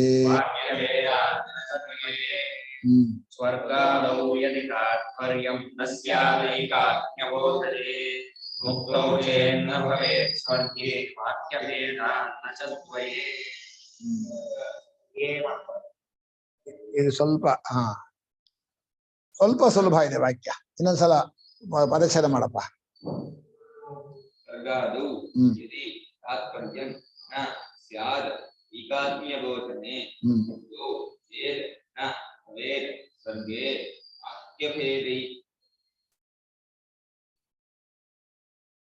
ವಾಕ್ಯಭೇದಾದ್ ನ ಚ ದ್ವಯೇ. ಈಗ ವೇದ ವಾಕ್ಯಗಳಿಗೆ ಅಂದ್ರೆ ಕರ್ಮಕಾಂಡ ವಾಕ್ಯಗಳಿಗೆ, ಕರ್ಮಕಾಂಡ ವಾಕ್ಯಗಳಿಗೆ ತಾತ್ಪರ್ಯ ಸ್ವರ್ಗವೇ ಆದ್ರೆ ಐಕಾತ್ಮ್ಯ ಅಂತ ತಿಳಿಸೋದ್ರಲ್ಲಿ ಇಲ್ಲ ಅಂತ ಹೇಳಿದ್ರು. ಇಲ್ಲ ಐಕಾತ್ಮ್ಯ ಅಂತ ತಿಳಿಸುವಂತಹ ಮುಕ್ತಿಯಲ್ಲೇ ತಾತ್ಪರ್ಯ ಅಂತಂದ್ರೆ ಸ್ವರ್ಗಾದಿಗಳನ್ನ ಹೇಳಕ್ ಬಂದಿಲ್ಲ ಅಂತ ಮಾಡ್ತಾರೆ. ಸಿಟಿಗೆ ಕರ್ಕೊಂಡು ಹೋಗೋ ತಾತ್ಪರ್ಯ ಇದ್ರೆ ಹಳ್ಳಿಗೆ ಹೋಗೋ ತಾತ್ಪರ್ಯ ಇಲ್ಲ ಅಂತ ಮಾಡ್ಬೇಕು. ಇಲ್ಲ ಹಳ್ಳಿಗೆ ತಿಳಿಸ್ಬೇಕು ಅಂತ ಕರ್ಕೊಂಡು ಹೋದ ಅದಿಲ್ಲ ಅಂತ ಮಾಡ್ಬೇಕು. ಹಾಗೆ ಎರಡು ಬೇರೆ ಬೇರೆ ಅಲ್ಲಾದ್ರೂ ಒಂದ್ ಸ್ವಲ್ಪ ಮನುಷ್ಯನಿಗೆ ಹತ್ರ ದೂರ ಅಂತ ಕಾಣುತ್ತೆ, ಸಂಬಂಧವೇ ಇಲ್ಲ. ಇಲ್ಲಿ ಸ್ವರ್ಗಾದಿ ಪ್ರಯೋಜನ ವಾಕ್ಯಗಳೇ ಬೇರೆ, ಮುಕ್ತಿ ಪ್ರಯೋಜನ ವಾಕ್ಯಗಳೇ ಬೇರೆ. ಪ್ರಯೋಜನ ವಾಕ್ಯದಿಂದ ನಿರ್ಣಯ ಅಲ್ಲ ಅಂತ ಹೇಳಿ ಆಯ್ತು. ಈಗ ವಾಕ್ಯವನ್ನ ಉಪಕ್ರಮಾದಿಗಳಿಂದ ನಿರ್ಣಯಿಸ್ತೀರಿ, ತಾತ್ಪರ್ಯ ಯಾವುದು ಅಂತ ಹೇಳ್ತೀರಿ. ಸ್ವರ್ಗಾದಿಗಳಲ್ಲೇ ತಾತ್ಪರ್ಯ ಇದೆ ವಾಕ್ಯಕ್ಕೆ ಶಬ್ದಾರ್ಥ ನಿರ್ಣಯದಿಂದ ಅಂತಂದ್ರೆ ಮುಕ್ತಿಯಲ್ಲಿ ಇಲ್ಲ. ಅಂದ್ರೆ ಮುಕ್ತಿಯಲ್ಲೂ ಐಕಾತ್ಮ್ಯ ಬೋಧನ ಅಂದ್ರೆ ಏಕಾತ್ಮ್ಯ ಬೋಧನಾ ಮುಕ್ತಿ ಎರಡೂ ಒಂದೇ. ಅದಕ್ಕೆ ಪೂರ್ವಾರ್ಧದಲ್ಲಿ ಐಕಾತ್ಮ್ಯ ಬೋಧನೆ ಅಂತ ಹೇಳಿ ಉತ್ತರಾರ್ಧದಲ್ಲಿ ಮುಕ್ತವು ಚೇತನ ಶುರು ಮಾಡಿದ್ರು. ಏಕಾತ್ಮ್ಯ ಬೋಧನವೇ ಮುಕ್ತಿ, ಮುಕ್ತಿನ ಬೇರೆ ಅಲ್ಲ. ಆದ್ರಿಂದ ಎರಡು ಬೇರೆ ಬೇರೆ ಅಂತ ಇಟ್ಕೊಂಡಿಲ್ಲ. ನೀವು ಇಲ್ಲಿ ಇರೋ ತಾತ್ಪರ್ಯ ಆದ್ರೆ ಅಲ್ಲಿ ಹೋಗುವನೋ ವಾಕ್ಯ ತಾತ್ಪರ್ಯ ಆಗಲ್ಲ, ಅಲ್ಲಿ ಹೋಗುವನೋ ವಾಕ್ಯ ತಾತ್ಪರ್ಯ, ಇಲ್ಲಿರುವನೋ ವಾಕ್ಯ ತಾತ್ಪರ್ಯ ಆಗಲ್ಲ. ಯಾವುದೋ ಒಂದು ತಾತ್ಪರ್ಯ ಆಗಲ್ಲ. ಎರಡೂ ತಾತ್ಪರ್ಯ ಆಗ್ಲಿ ಅಂದ್ರೆ ವಾಕ್ಯ ಭೇದ ಆಗುತ್ತೆ. ಸಂಭವತ್ಯೇಕ ವಾಕ್ಯತ್ವೇ ವಾಕ್ಯ ಭೇದೋ ನೈಜ್ಯತೆ ಮೀಮಾಂಸಾ ನ್ಯಾಯ. ಏಕವಾಕ್ಯವಾದರೆ ಒಂದೇ ವಾಕ್ಯವನ್ನ ಎರಡು ಕಡೆ ಹೊಡೆದ್ರೆ ವಾಕ್ಯ ಭೇದ ಆಗುತ್ತೆ, ಹೊಡೆಯೋಕ್ ಬರಲ್ಲ. ಅದರಿಂದ ಫಲದಿಂದ ಎರಡು ಕಡೆ ಆಗ್ಬಹುದು, ವಾಕ್ಯದ ತಾತ್ಪರ್ಯ ಎರಡು ಕಡೆ ಬರಲ್ಲ ಅಂತ. ಈಗ ಕರ್ಮ ವಿಧಿವಾಕ್ಯ ಇದೆ, ಸ್ವರ್ಗದಿಗಳಿಗೂ ಆಗತ್ತೆ, ಚಿತ್ತಶುದ್ಧಿಯೂ ಆಗತ್ತೆ. ಫಲದಿಂದ ಎರಡಾಗಬಹುದು. ವಾಕ್ಯ ಕರ್ಮ ಮಾಡ್ಬೇಕು ಅಂತ ಬರ್ದಿರೋದು, ವಾಕ್ಯದಲ್ಲಿ ಎರಡಾಗಲ್ಲ. ಬಹಳ ಮುಖ್ಯ ವಾಕ್ಯ ಇದು. ಮೀಮಾಂಸಾ ನ್ಯಾಯ ಅಂದ್ರೆ ರಾಮರಾಮ ಮೊದಲಿಂದ ಅವ್ರು ಇನ್ನೂ ಇವ್ರು ಬಂದಿಲ್ಲ ಅಂತ ಕಾಣುತ್ತೆ. ಯಾರು ಪ್ರಾಭಾಕರರು, ನಿಯೋಗವಾದಿಗಳು ಅವರೆಲ್ಲ ಬರ್ತಾರೆ. ಏನವರು ವಾಕ್ಯ ಅವರು ಸಮನ್ವಯ ಸೂತ್ರದಲ್ಲಿ ಶಂಕರಾಚಾರ್ಯರು ಹೇಳಿ ಹೋಗಿದ್ದಾರೆ. ಬಟ್ ಇಷ್ಟೇ ನಿಮ್ ಮೀಮಾಂಸಕರ ಗಡಿ ಇಷ್ಟು, ಮಿತಿ ಇಷ್ಟಪ್ಪ. ನಿಮ್ ಗಡಿಯಲ್ಲಿ ನೀವಿರ್ರೆ ಯಾವ್ದಕ್ಕೆ ದಾಟ್ಕೊಂಡು ಹೊರಗಡೆ ಬರೋದು? ನಿಮ್ಗೆ ಆಗಲ್ಲ. ಇಲ್ಲಿ ಬಂದ್ರೆ ನಿಮ್ಗೇನು ಕರ್ತೃತ್ವ ಬುದ್ಧಿ ಹೋಗಿದೆ, ಮಾಡ್ಬೇಕು ಅಂತ. ಜೀವತ್ವವೇ ಕಲ್ಪಿತ ಆಗಿದೆ, ಜೀವತ್ವ ಉಳಿಸ್ಕೋಬೇಕು. ಕಲ್ಪಿತವಾದ್ನ ಉಳಿಸ್ಕೊಳಕ್ ಬರುತ್ತ? ಆಮೇಲೆ ಕಾಣದೇ ಇರೋ ಸ್ವರ್ಗ ಅದಕ್ಕೆ ಪ್ರವಚನ ಮಾಡ್ತಾ ಇದ್ದಾರೆ. ಈ ಲೋಕದ ಇಲ್ಲಿ ಇರೋ ಸುಖ ಬಿಟ್ಕೊಂಡು ಅಲ್ಲಿ ಹೋಗಿ ಮತ್ತೆ ವಿಷಯ ಸುಖ ಅನುಭವಿಸ್ತಾರ? ಯಾರಿಗ್ ಬೇಕು ಅನುಭವಿಸ್ತಾರೆ, ಇಲ್ಲೇ ಅನುಭವಿಸ್ತಾರೆ. ಆದ್ರೂ ಪಾಪ ಮೀಮಾಂಸಕರಿಗೆ ಒಂದ್ ಜಾಗ ಕೊಡ್ರಿ ಅಂತಾರೆ. ಇಲ್ಲೂ ಈ ಲೋಕದವರು ಕೊಡಲ್ಲ, ಐಹಿಕ ಲೋಕಕ್ಕೆ. ಜ್ಞಾನಿಗಳಾದವರು ಕೊಡಲ್ಲ. ನಮ್ಗೇನ್ ದಾರಿ? ಅವ್ರಿಗಾದ್ರು ಒಂದು ದಾರಿ ಕೊಡ್ಬೇಕಲ್ಲ.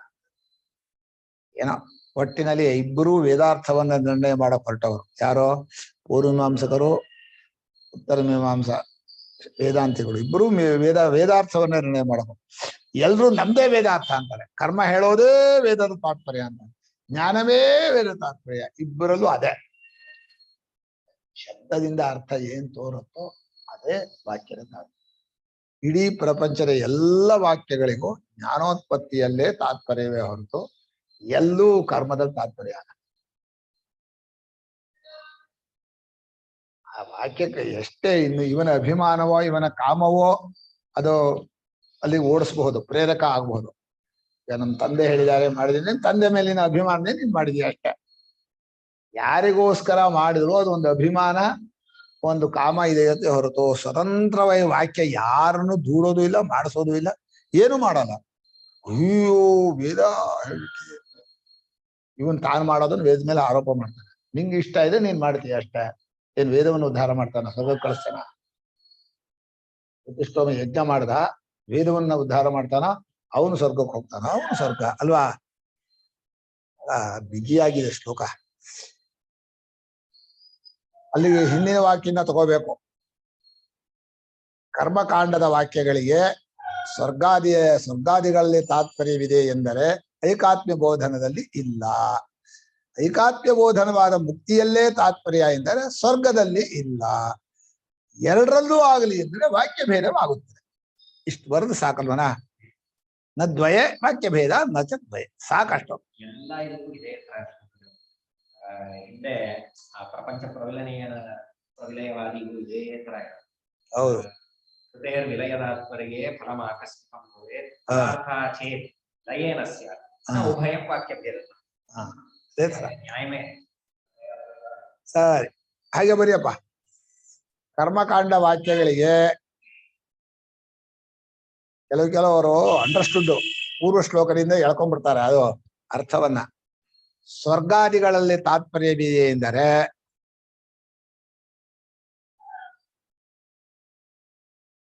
ಹಾಗೆ ಸ್ವರ್ಗಾದಿ ಬೋಧಕ ಕರ್ಮಗಳಲ್ಲಿ ತಾತ್ಪರ್ಯವಿದೆ, ಸ್ವರ್ಗಾದಿಗಳಲ್ಲಿ ತಾತ್ಪರ್ಯವಿದೆ. ಐಕಾತ್ಮ್ಯ ಬೋಧನದಲ್ಲಿ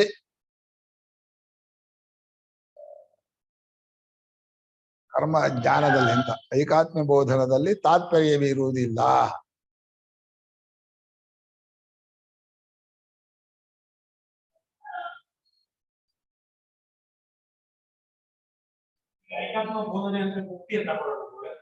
ಹಾಗೆ ಇಟ್ಕೊಂಡಿದ್ದಾರೆ. ಜ್ಞಾನ ಸಮಕಾಲ ಮುಕ್ತಿ. ಐಕಾತ್ಮ್ಯ ಬೋಧನೆ ಎಂಬ ಮುಕ್ತಿಯಲ್ಲಿ ಇನ್ನೊಂದು ವಾಕ್ಯ ಸೇರಿಸ್ಬಿಟ್ರೆ ಇವಾಗ. ಐಕಾತ್ಮ್ಯ ಬೋಧನೆ ಎಂಬ ಮುಕ್ತಿಯಲ್ಲಿ ಬರಿಯಾ ಯಾಕ ಐಕಾತ್ಮ್ಯ ಬರೆಯೋಕಾಗ್ತಾ ಇಲ್ವಾ? ಏನ್ ಬರೀ? ನಾನಂತೂ ನೋಡಲ್ಲ. ಐಕಾತ್ಮ್ಯ ಬೋಧನೆ ಎಂಬ ಅಲ್ಲಿದೆ, ಅದನ್ನ ನೋಡ್ ಕಾಪಿ ಮಾಡಿದ್ರೆ ಸಾಕು ಅಂತ ನಮ್ಮವರೊಬ್ರು ಸರ್ ನಾವು ಪ್ರಶ್ನೆ ಪತ್ರಿಕೆ ಬರೆದಿದ್ರಲ್ಲ, ಒಂದು ಚೂರು ಬಿಡದೆ ಬರೆದ್ಬಿಟ್ಟಿದ್ದೀನಿ ಅಂತ. ಏನನ್ನ ಅದು ಅರ್ಥ ಮಾಡ್ಕೊಳಕ್ ಹೋಗ್ಲಿಲ್ಲ ಅವನು. ಪ್ರಶ್ನೆನೂ ಅರ್ಥ ಬೇಡ ಅಂದು. ಐಕಾತ್ಮ್ಯ ಬೋಧನೆ ಎಂಬ ಮುಕ್ತಿಯಲ್ಲಿ ತಾತ್ಪರ್ಯವಿದೆ ಎಂದರೆ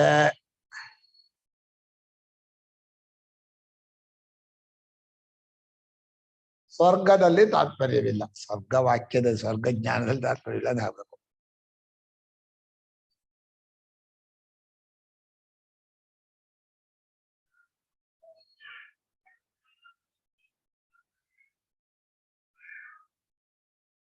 ಎರಡರಲ್ಲೂ ತಾತ್ಪರ್ಯವಿದೆ ಎಂದರೆ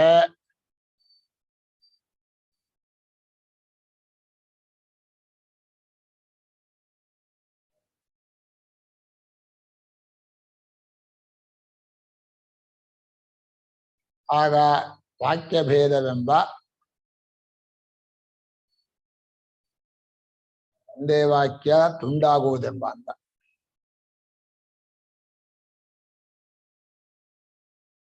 ದೋಷವು ಬಂದೊದಗುತ್ತದೆ. ಭಾಷ್ಯಕಾರ ಹೇಳಿದ್ದಾರೆ. ಬರೀಲಿ ಅವರಿಗೆ 10 ಕಾಲಿಗೆ ನಿಲ್ಲಿಸ್ಬಿಡದ 11 ಕಾಲಿಗೆ. ಯಾಕೆ ನನಗ್ ಸುಸ್ತಿಲ್ಲ. ನನಗೇನು ಸುಸ್ತು? ತುಂಬಾ ಶ್ಲೋಕ ಆಗ್ಬಿಡ್ತಾವ. 5 ಶ್ಲೋಕ ಅಲ್ವಾ ದಿವಸ ಬರ್ತಾ ಇದ್ದದ? ಎಷ್ಟಾಯ್ತಾ? ಇನ್ 4 ಆದ್ರೆ ಆಯ್ತು. ಸುಸ್ತೇನಿಲ್ಲ, ಸುಸ್ತಿಗೆ ಅಂತ. ನೀನ್ ಆ 4 ಶ್ಲೋಕ ಮಾಡ್ಬೋದು. ನನಗೇನ್ ಅರ್ಥ ಆಗತ್ತೆ? ಈಗ ಗೊತ್ತಾಗಿದೆ. ನಚ ಸ್ವರ್ಗಾಧಿಕಾರ್ಯಾಣಾಂ ಸ್ವರ್ಗಾಧಿಕಾರ್ಯಾಣಾಂ ಪ್ರಯಾಜಾರ್ಥ ಸಮಾನತಾ ಪ್ರಯಾಜಾರ್ಥಸಮಾನತಾ ಪ್ರವೇಶ ಕಲ್ಪೇತ ಅನುಪ್ರವೇಶಃ ಕಲ್ಪ್ಯೇತ ಏನ ಕಾರ್ಯಾಂತರಂ ಪ್ರತಿ ಯೇನ ಕಾರ್ಯಾಂತರಂ ಪ್ರತಿ ಸ್ವರ್ಗಾಧಿಕಾರ್ಯಾಣಾಂ ಪ್ರಯಾಜಾರ್ಥಸಮಾನತಾ ಅನುಪ್ರವೇಶಃ ಕಲ್ಪ್ಯೇತ ಯೇನ ಕಾರ್ಯಾಂತರಂ ಪ್ರತಿ ಸರ್ಗಾಧಿಕಾರ್ಯಾಣಾಂ ಪ್ರಯಾಜಾರ್ಥ ಸಮಾನಃ ಅನುಪ್ರವೇಶಃ ಕಲ್ಪ್ಯೇತ ಯೇನ ಕಾರ್ಯಾಂತರಂ ಇತಿ. ಏನ್ ಹೇಳ್ತಾರೆ ಅಂದ್ರೆ ಪ್ರಯಾಜಾದಿ ವಾಕ್ಯಗಳಿದೆ. ಈಗ ದರ್ಶ ಪೂರ್ಣಮಾಸ ದೊಡ್ಡ ಯಾಗ, ಅದರಲ್ಲಿ ಸಣ್ಣ ಸಣ್ಣ ಕೆಲಸಗಳು ಪ್ರಯಾಜ, ಚಕ್ಷುಷಿ ಹೋಮ ಇತ್ಯಾದಿಗಳು ಬರುತ್ತೆ. ಅದಷ್ಟೂ ಸೇರಿ ಒಂದೇ ಫಲ. ಯಾವುದು? ಪ್ರಯಾಜ, ಚಕ್ಷುಷಿ ಹೋಮ, ಪ್ರಧಾನ ಹೋಮ, ಇಡಾಹ್ವಾನ, ಇದೆಲ್ಲ ಬರುತ್ತಲ್ಲ ಅವಾಂತರ ಕಾರ್ಯಗಳು. ಆ ಎಲ್ಲಾ ಕ್ರಿಯೆಗಳು ಸೇರಿ ಒಂದೇ ಕಾರ್ಯದಲ್ಲಿ, ಒಂದೇ ಫಲದಲ್ಲಿ ಪ್ರವೇಶ. ಹಾಗಾಗ್ಲಿ ಅಂತ ನಾವು ಸ್ವರ್ಗಾದಿಗಳಿಗೆ ಹೋಗೋದು ಕೂಡ ಮುಂದೆ ಮುಕ್ತಿ ಅಂತ ಒಂದು ಫಲ. ಏನಾಗಿದೆಯಾ ಕಣ್ಣ ನೋಯ್ತಾ ಇದೆಯಾ? ಆ ವಾಹ್, ಉರಿತಾ ಇದೆಯಾ? ಉರಿ.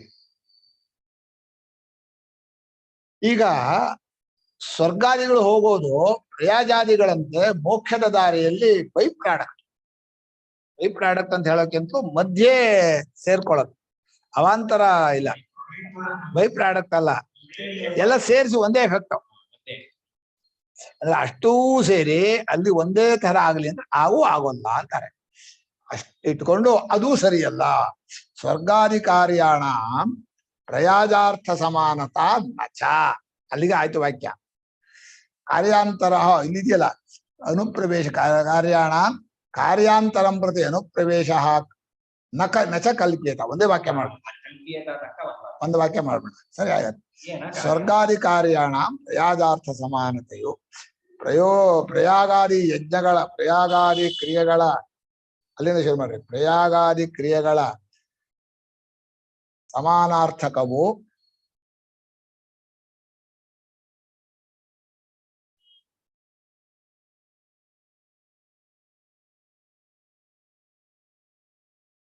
ಸ್ವರ್ಗಾದಿ ಫಲವಾಕ್ಯಗಳಿಗೆ, ಸ್ವರ್ಗಾದಿ ಫಲಗಳ ವಾಕ್ಯ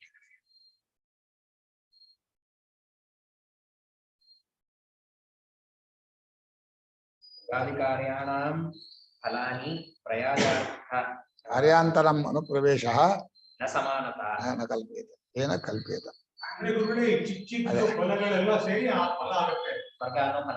ಅಲ್ಲ, ಎರಡು ವಾಕ್ಯನೇ ಮಾಡೋಣ ಇದು. ಯಾಕಂದ್ರೆ ಏನಂತ ಒಂದು ಪದ ಇರೋದ್ರಿಂದ ಒಂದು ವಾಕ್ಯ ಮಾಡ್ಲೇಬೇಕು. ಏನ್ ಮಾಡಿದ್ಯಾ? ಫಲವಾಕ್ಯಗಳಿಗೆ ಪ್ರಯಾಜಾದಿ ಕ್ರಿಯೆಗಳ ಸಮಾನತ್ವವು ಸರ್ಗಾದಿಗಳ ವಾಕ್ಯಗಳಿಗೆ ಬಿಡಿಸ್ಬಿಟ್ಟಿದ್ದಾರೆ, ಸಮಾನವಲ್ಲ. ಹೌದು, ಏನ ಹಾಗಿದ್ದರೆ ಅಂತ ಒಂದು ಇದು ಮಾಡಿದ್ರು. ಹಾಗಿದ್ರು ಮಾಡಬಹುದಾಗಿತ್ತು. ಸ್ವರ್ಗಾದಿ ಫಲಗಳೂ ಸಹ ಪ್ರಯಾಜಗಳ ಫಲಕ್ಕೆ ಸಮಾನವಲ್ಲ. ಅದು ಫಲಕ್ಕಲ್ಲ, ಫಲ ಅಲ್ಲ ಅದು. ಸ್ವರ್ಗಾದಿ ಫಲಗಳೂ ಸಹ ಪ್ರಯಾಜಗಳ ಫಲಕ್ಕೆ ಸಮಾನವಲ್ಲ ಅಂತ ಮಾಡಿದ್ರು. ಹೌದಾ? ಕನ್ನಡ ವಾಕ್ಯ ಆಗಿ ಮಾಡಿದ ಪ್ರವೇಶ ಆಗ್ಬೋದು. ಪ್ರಯಾಜಾದಿಗಳಿಗೆ ಒಂದು ಫಲ ಹೇಳಿದೆಯಲ್ಲ. ಅದಕ್ಕೆ ಇದು ಉದಾಹರಣೆ ಕೊಟ್ಟಿದ್ದಾರೆ. ಪರಮ ಯಜಮಾನಸ್ಯ ಪ್ರಾಥಮಿಕಸ್ಯ ಪ್ರಯಾಜಗಳ ಫಲ ಅನ್ನುತ್ತೆ. ಆದ್ರೆ ಪೂರ್ವ ಮೀಮಾಂಸೆಯನ್ನ ಚರ್ಚೆ ಮಾಡಿ ಅದು ಅರ್ಥವಾದ ಅಷ್ಟೇ ಫಲ ಸ್ವರ್ಗದಲ್ಲೇ ತಾತ್ಪರ್ಯ ಅಂತ ನಿಶ್ಚಯ ಮಾಡಿದ್ರು. ಹಾಗೆ ಮಾಡಬಾರ್ದು. ಸ್ವರ್ಗ ಫಲದ ಜೊತೆಯಲ್ಲಿ ಇದು ಬರುತ್ತೆ, ಬರೀ ಅಷ್ಟೇ ಮಾಡಿದ್ರೆ ಫಲ ಅಲ್ಲ ಅಂತ ಮಾಡೋದು. ಅವ್ರು ಪೂರ್ವಮೀಮಾಂಸಕರು ಏನ್ ಮಾಡ್ಬಿಡ್ತಾರೆ, ವಾಕ್ಯನೇ ವೇಸ್ಟ್ ಅಂದ್ಬಿಡ್ತಾರೆ. ತಪ್ಪು ತಪ್ಪು.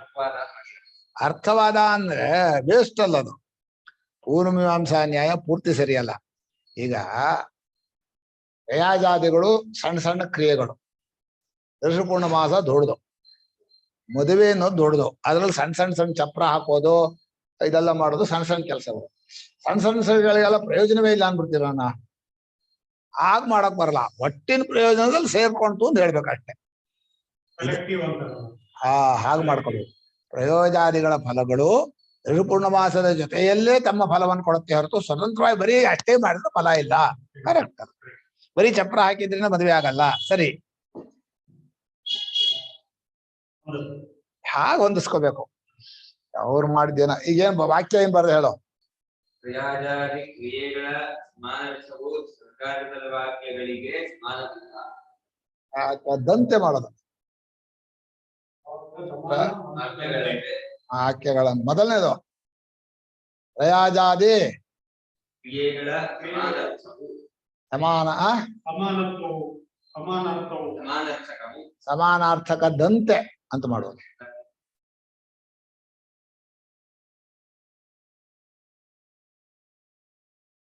ಸರ್ಕಾರಿ ವಾಕ್ಯಗಳಿಗೆ ಪ್ರಮಾಣವಿರುವುದಿಲ್ಲ, ಸಮಾನಾರ್ಥಕವಿಲ್ಲ, ವಾಕ್ಯಗಳಿಗೆ ಸಮಾನ ಪ್ರಯೋಜನವಿಲ್ಲ ಅಂತ ಅವುಗಳಿಗೆ ಸೇರಿಸಿಲ್ದವ್ರ ಏನ್ ಮಾಡುವವರಿಗೆ ಮೋಕ್ಷ ಪ್ರಯೋಜನದಲ್ಲಿ ಸೇರಿಕೊಳ್ಳುವುದಿಲ್ಲ ಅಂತ ಮಾಡ್ಬಿಡು. ಅದು ಮೋಕ್ಷ ಪ್ರಯೋಜನದಲ್ಲಿ ಸೇರಿಕೊಳ್ಳುವುದಿಲ್ಲ, ಅಲ್ಲಿ ಸೇರ್ಕೊಳ್ಳುತ್ತೆ ಪ್ರಯಾಜಗಳಲ್ಲಿ, ಇಲ್ಲಿ ಸೇರ್ಕೊಳ್ಳಲ್ಲ. ಇಲ್ಲಿ ಸೇರ್ಕೊಳ್ಳಲ್ಲ ಅಂತ. ಫಲ ಜ್ಞಾನಕ್ಕೆ ಅಂತ ಇನ್ನೊಂದು ಫಲ ಆ ಕಲ್ಪನೆ ಮಾಡಕ್ಕಾಗಲ್ಲ. ಹಾಗಿದ್ದರೆ ಸ್ವರ್ಗಾದಿ ವಾಕ್ಯಗಳನ್ನು ಕಾರ್ಯಾಂತರದಂತೆ ಅನುಪ್ರವೇಶವಾಗಿ ಕಲ್ಪಿಸಬಹುದಾಗಿತ್ತು. ಮೋಕ್ಷಕ್ಕಾಗಿ ವಾಕ್ಯಗಳಿಗೂ ಬೇರೊಂದು ಮೋಕ್ಷವೆಂಬ ಕಾರ್ಯಾಂತರ ಫಲಕ್ಕೆ ಅನುಪ್ರವೇಶವಾಗಿ ಕಲ್ಪಿಸಬಹುದಾಗಿತ್ತು. ಅನುಪ್ರವೇಶ ಅಂದ್ರೆ ಅದು ಕೂಡ ಸೇರ್ಕೊಳ್ಳುತ್ತೆ ಅಂತ. ಈಗ ಸಂಸ್ಕೃತ ಪದಗಳಿಗೆ ಕನ್ನಡ ಪದ ಹುಡುಕೋದೇ ಕಷ್ಟ. ಅನುಪ್ರವೇಶ ಕಾರ್ಯಾಂತರಂ, ಈ ಕಾರ್ಯ ಶಬ್ದ ಇದೆಯಲ್ಲ, ಫಲ ಅನ್ನೋ ಅರ್ಥವೂ ಇದೆ, ಮಾಡಬೇಕಾದ್ದು ಅಂತ ಅರ್ಥ ಇದೆ. ಎರಡು ಅರ್ಥವೂ ಇದೆ ಇಲ್ಲಿ. ಕಾರ್ಯಾಂತರ ಅಂದ್ರೆ ಬೇರೊಂದು ಫಲ, ಯಾವುದೋ ಮೋಕ್ಷ, ಅದಕ್ಕೆ ಇದು ಅನುಪ್ರವೇಶ, ಇದು ಜೊತೆಯಲ್ಲಿ ಸೇರ್ಕೊಳ್ಳದೆ. ಹಾಗಾಗಲ್ಲ.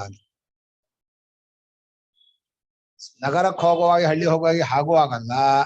ವಾಕ್ಯದ ಶಬ್ದದ ತಾತ್ಪರ್ಯ ಭಿನ್ನ ವಾಕ್ಯ ಆಗತ್ತೆ, ಹಾಗೂ ಆಗಲ್ಲ. ಫಲ ಇಲ್ಲಿ ಹೋಗ್ತಾ ಸ್ವರ್ಗಕ್ಕೆ ಹೋಗಿ ಆಮೇಲೆ ಮೋಕ್ಷ ಹೋಗ್ತಾನೆ, ಹಾಗೂ ಆಗೋದು. ಒಟ್ಟು ಪ್ರಯಾಜಾದಿಗಳಾದ್ರೆ ಒಟ್ಟು ಇದಕ್ಕೆ ಪ್ರಯಾಜಾದಿಗಳ ಫಲವು ಮೋಕ್ಷದ ಸ್ವರ್ಗದ ಫಲ ಜೊತೆಯಲ್ಲಿ ಸೇರ್ಕೊಳ್ಳುತ್ತೆ ಅಂತಾರೆ. ಅಂದ್ರೆ ಅಲ್ಲಿ ಪ್ರಯೋಜನದಲ್ಲಿ ಫಲ ಇಲ್ಲ ಅಂತ ಹೇಳಲ್ಲ, ಅವಾಂತರ ಫಲವು ಆ ಪ್ರಧಾನ ಫಲದ ಜೊತೆಯಲ್ಲಿ ಸೇರ್ಕೊಳ್ಳುತ್ತೆ. ಕರೆಕ್ಟ್. ಅದು ಹಾಗೂ ಸೇರ್ಕೊಳ್ಳಲ್ಲ. ಇದು ಸ್ವರ್ಗಾದಿ ಫಲಗಳು ಮೋಕ್ಷದ ಫಲ ಜೊತೆ ಸೇರ್ಕೊಳ್ಳಲ್ಲ. ಏನ್ ಬರೋದು ಒಟ್ಟು ನನ್ಗೆ ಗೊತ್ತಾಗಲ್ಲ.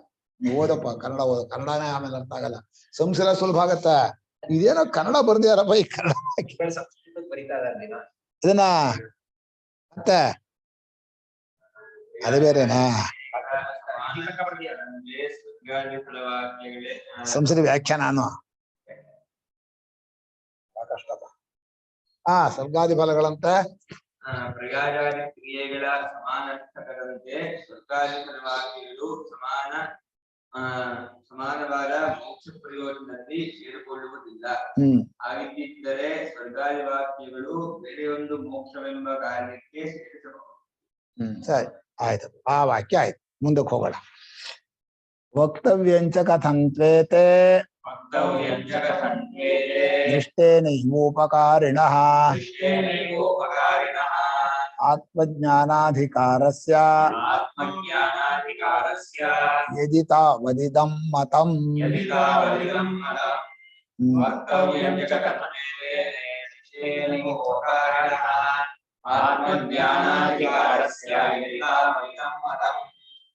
ಓದವ ದೃಷ್ಟೇನ ಏವ ಉಪಕಾರಿಣಃ ಆತ್ಮಜ್ಞಾನಾಧಿಕಾರಸ್ಯ ಯದಿ ತಾವದ್ ಮತಂ. ಉತ್ತರಾರ್ಧ ಒಂದು ಲೈನ್ ಸೇರಿಸ್ಕೋಬೇಕು ಇದಕ್ಕೆ. ಎರಡು ಶ್ಲೋಕ ಒಂದೇ ಮಾಡುದು.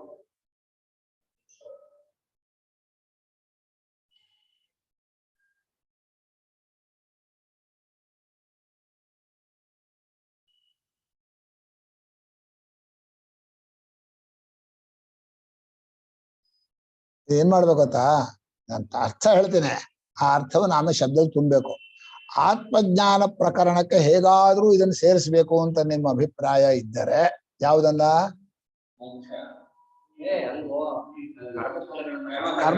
ಕರ್ಮ ವಾಕ್ಯ ಭಾಗಗಳನ್ನ ಕರ್ಮಗಳನ್ನ ವೇದದಲ್ಲಿ ಹೇಳಿರುವ ಕರ್ಮಗಳನ್ನ ಹೇಗಾದರೂ ಆತ್ಮಜ್ಞಾನ ಪ್ರಕರಣ ಸೇರಿಸ್ಬೇಕು ಅಂತ ನಿಮಗಿದ್ದರೆ ದೃಷ್ಟವಾಗಿಯೇ ಉಪಕಾರ ಮಾಡ್ಬೇಕು ಅವಾಗ.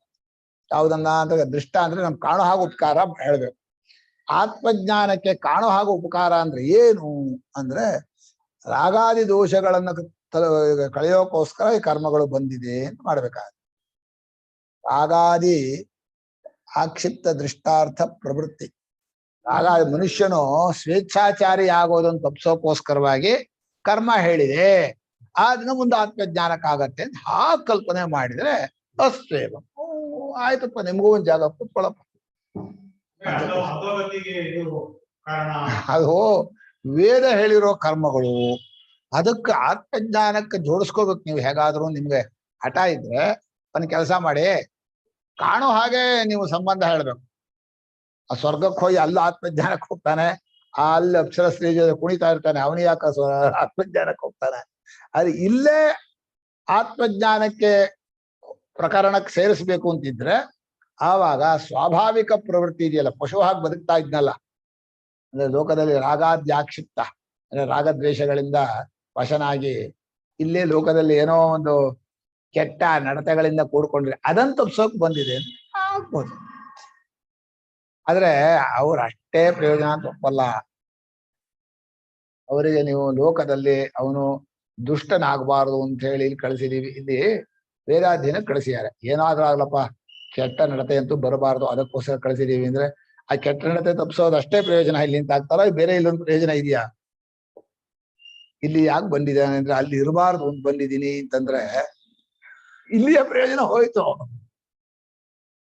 ಸರಿಯಾಗತ್ತದ. ಅವ್ರ ಪಾಪ ಅವ್ರಿಗೆ ಒಂದ್ ಜಾಗ ಸಿಗುವ ಕರ್ಮಕಾಂಡಗಳನ್ನ ಯಾತಕ್ಕೆ ಹೇಳಿದೆ ಅಂದ್ರೆ ದುರಭ್ಯಾಸ ಯಾವ್ದು ಇರೋದ್ ಬೇಡ ಅಂತ ಹೇಳಿದೆ ಅಷ್ಟೆ. ಅಂದ್ಬಿಟ್ರೆ ಇದು ಒಂದತ್ತನ ಆದ್ರೆ ಅಷ್ಟೇ ಪ್ರಯೋಜನ ಅಂದ್ರೆ ಸರಿಯಾಗಲ್ಲ. ಏನ್ ಮಾಡ್ಬೇಕಪ್ಪ? ಅಸ್ತ್ವೇವಂ ಅಂದ್ರು ಕೊನೆಗೆ ಪ್ರತಿಷೇಧೇಶು ನಿವೃತ್ತೇ ಉಪಕಾರ. ಅದೇ ಪ್ರತಿಷೇಧೇಶು ನಿವೃತ್ತೇ ಉಪಕಾರ ಅಂದ್ರೆ ಅದೇ ಅರ್ಥ. ಪ್ರತಿಷೇಧ ಕರ್ಮಗಳಿಂದ ನಿವೃತ್ತಿಯನ್ನು ಮಾಡುವ ಉಪಕಾರವಾಗಿ ಇವುಗಳು ಮಾಡ್ತಾ ಇದೆ. ಮೂಕ ಅದನ್ನು ಸೇರಿಸಿಯಾರ. ಪ್ರತಿಷೇಧ ವಾಕ್ಯಗಳಿಂದನಾರೋ ಅದು ನಿವೃತ್ತಿ ರೂಪವಾಗಿರೋದ್ರಿಂದ ಒಂದಕ್ಕೆ ಅಂತ ಒಪ್ಕೊಳ್ಳೋಣ, ಎಲ್ಲಾರೋ ಒಂಚೂರು ಕನ್ಸೆಷನ್ ಕೊಡ್ಬೋದು. ವಿಧಿ ವಾಕ್ಯದಲ್ಲಿ ಹೇಗೆ ಈ ರಾಗಾದಿಗಳನ್ನ ಹಿಮ್ಮೆಟ್ಟದು ಅಂತ ಅರ್ಥ ಮಾಡ್ತೀವಿ. ಪ್ರತಿಷೇಧ ವಾಕ್ಯಕ್ಕಾಗತ್ತೆ, ವಿಧಿ ವಾಕ್ಯಕ್ಕಾಗಲ್ಲ ಅನ್ನೋ ಅರ್ಥದಲ್ಲಿ ಹೇಗಿದೆ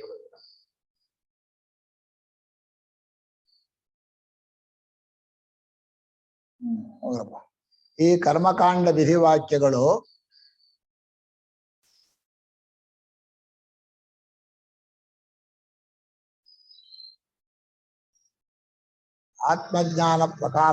ಆತ್ಮಜ್ಞಾನ ಪ್ರಕರಣಕ್ಕೆ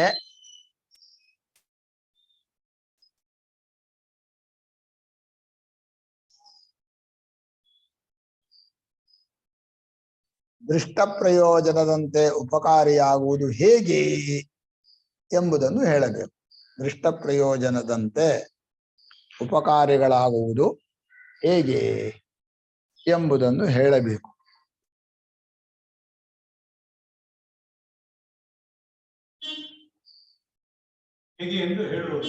ಹೇಳಬೇಕು ಎಂಬುದು ನಿಮ್ಮ ಮತವಾದರೆ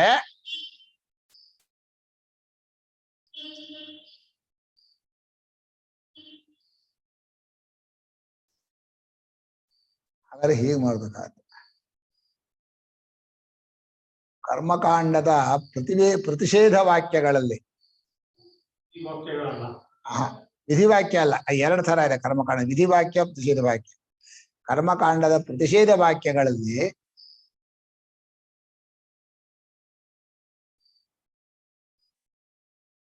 ರಾಗದ್ವೇಷ ವಶರಾಗಿ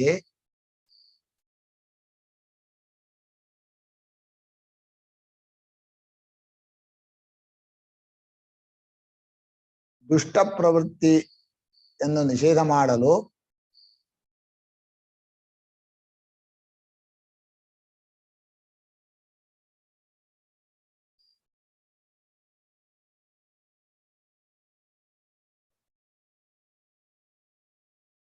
ಉಪಯೋಗವಾಗುವುದು ಉಪಕಾರಕವಾಗುವುದು.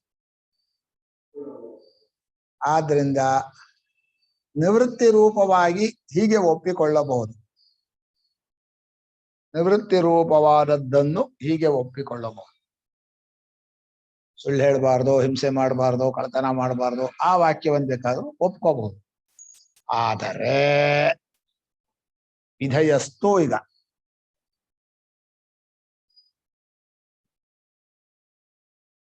ಒಪ್ಪಿಕೊಳ್ಳಬಹುದು. ಆದರೆ ಮುಂದಿನ ಶ್ಲೋಕ ಓದ್ಬೇಕು. ಇದು ಓದಿಲ್ಲ ಹಾಗಾಗಿ ಅದಕ್ಕೆ ನಾನು ಸೇರಿಸ್ಬಿಟ್ಟೆ. ಕೃತಿವಾಕ್ಯಗಳಲ್ಲಿ ರಾಗ ಓದ್ಲಿಲ್ವವನ ರಾಗಾದ್ಯಾಕ್ಷಿಪ್ತ ದೃಷ್ಟಾರ್ಥ ಪ್ರವೃತ್ತಿ ಪ್ರತಿಷೇಧತಃ ಅಸ್ತ್ವೇವಂ ಪ್ರತಿಷೇಧೇಷು ನಿವೃತ್ತೇರುಪಕಾರತಃ. ಸಲ ಓದಪ್ಪ.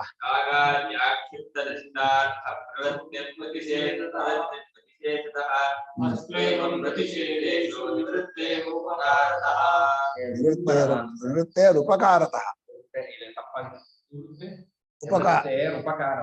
ದೀರ್ಘ ಇದ್ಬಿಟ್ಟಿದೀಯಾ? ರೂಪಕಾರ ಅಲ್ಲ, ಉಪಕಾರ. ನಿವೃತ್ತೇ ಉಪಕಾರ. ಕನ್ನಡ ಇವ್ರದ ನಮ್ಮ ಜೋಯಿಸರು, ಕೃಷಿ ಜೋಯಿಸರು. ಆ ಕನ್ನಡ ಶತಸಹಸ್ರ ತಪ್ಪು. ಕರೆಕ್ಷನ್ ಮಾಡಿಲ್ಲ ಅವರು.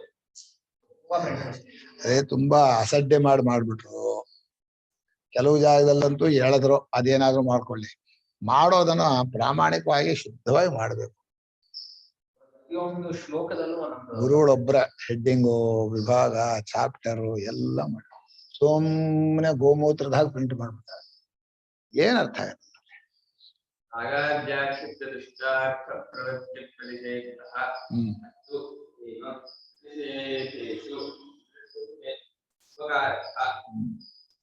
ರಾಗಾದಿ ಅಂದ್ರೆ ರಾಗದ್ವೇಷಗಳು ಅಂತ ಅರ್ಥ. ರಾಗದ್ವೇಷಗಳಿಂದ ಆಕ್ಷಿಪ್ತ ಅಂದ್ರೆ ಎಳೆಯಲ್ಪಟ್ಟ ಅಂತ. ದೃಷ್ಟಾರ್ಥ ಪ್ರವೃತ್ತಿ ಅಂದ್ರೆ ಇಲ್ಲೇ ಕಾಣತ್ತೆ. ಸುಳ್ಳು ಹೇಳಿದ್ರೆ ಲಾಭ ಆಗೋದು, ಕಳ್ತನ ಮಾಡಿದ್ರೆ ಸದ್ಯ ಫಲ. ದೃಷ್ಟಾರ್ಥ ಪ್ರವೃತ್ತಿ ಅಂದ್ರೆ ಸುಳ್ಳು ಹೇಳ್ಬಿಟ್ರೆ ಎತ್ಕೊಂಡ್ಬಿಡೋದು. ಇಲ್ಲೇ ಕಾಣೋ ಫಲ ಆಗತ್ತೆ. ಅದಂತ ಸೋಕೆ ಅದು ಮಹಾ ಪಾಪ ತಾನೆ. ಕಳ್ತನ ಮಾಡೋದು, ಸುಳ್ಳು ಹೇಳೋದು, ಪಾನ ಮಾಡೋದು, ಆ ದುರ್ವ್ಯಸನಗಳನ್ನು ತಪ್ಸೋಕೋಸ್ಕರ ಪ್ರತಿಷೇಧ ವಾಕ್ಯಕ್ಕೆ ಆತ್ಮಜ್ಞಾನಕ್ಕೆ ಉಪಕಾರ. ಹೌದು, ನಾವಿರತೋ ದುಶ್ಚರಿತ ತಂದು ಶ್ರುತಿಯೂ ಇದೆ. ಆದ್ರಿಂದ ಅದನ್ನ ಪ್ರತಿಷೇಧ ವಾಕ್ಯವನ್ನು ಬೇಕಾದ್ರೆ ಆತ್ಮಜ್ಞಾನ ಉಪಕಾರ ಅಂತ ನಾವು ಒಪ್ಕೋಬಹುದು.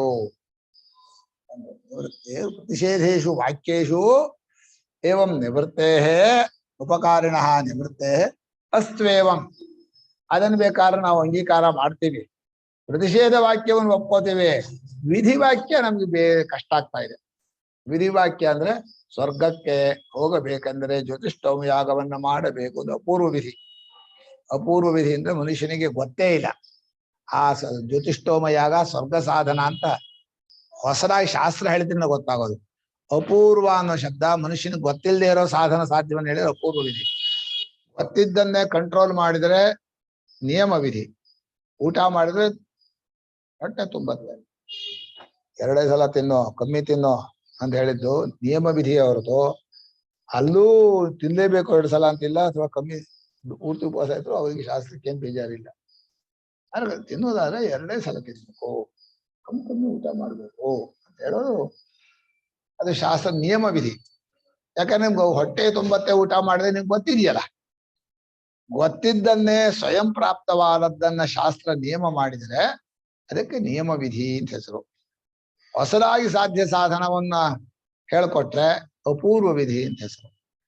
2ರಲ್ಲಿ ಯಾವುದೋ ಒಂದನ್ನು ಮಾಡ್ಬೋದು, ಇದನ್ನೇ ಮಾಡೋ ಅದು ಬೇಡ ಅಂತ ಹೇಳಿದ್ರೆ ಪರಿಸಂಖ್ಯಾ ವಿಧಿ.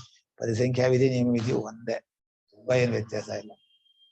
2ಕ್ಕೂ ಹೋಗ್ತಾ ಇದ್ವಿ, ಬೇಡ ಇದನ್ನೇ ಆರಿಸ್ಕೊ ಅಂತ ಹೇಳಿದ್ರೆ ಪರಿಸಂಖ್ಯಾ ವಿಧಿ. ಈ 3 ವಿಧಿ ಅಂತ ಹೇಳ್ತಾರೆ. ಪರಿಸಂಖ್ಯಾ ವಿಧಿ ಇದೆ. ಆಯ್ತಲ್ಲ, ಬರ್ಸಿ ಆಯ್ತು. ಆ ಶ್ಲೋಕಕ್ಕೆ ಬರ್ಸಿ ಆಯ್ತು. ಎಲ್ಲೂ ಸಂಖ್ಯೆ ಹಾಕಿಲ್ಲ. ಬುದ್ಧಿವಂತ ಅವನು, ಸಂಖ್ಯೆನೇ ಬರೋದಿಲ್ಲ ಶ್ಲೋಕಕ್ಕೆ. ಎಲ್ಲೆಲ್ಲೋ ದೂರದಲ್ಲಿ ಇದೆ. ಅಲ್ಲಿಂದ ಅಲ್ಲಿವರೆಗೂ ನೀನು ಲೆಕ್ಕ ಹಾಕೊಂಡು ಹೋಗ್ಬೇಕು. ಬರ್ಕೊಡೋ ಸಂಖ್ಯೆ ಇಲ್ಲ ಕನ್ಫ್ಯೂಸ್ ಯಾವಾಗಲೇ ಹೇಳಿದೆ ಏನ್ ಸಂಖ್ಯೆನೇ ಬರ್ಕೊಂಡಿಲ್ವಲ್ಲ ಒಂದೇ ಆಮೇಲೆ ಪ್ರಿಂಟ್ ಮಾಡಿಸ್ಬೇಕು ಅಂತಿದ್ದಾರೆ. ಇವಂದನೇ ಅದು ಪ್ರಿಂಟ್ ಮಾಡಿದ್ರೆ ಅದು ಗೋವಿಂದ. ಓ ಹೌದಾ. ಎಲ್ಲದನ್ನು ಕೊನೆಗೆ ಮಾಡ್ತೀವಿ.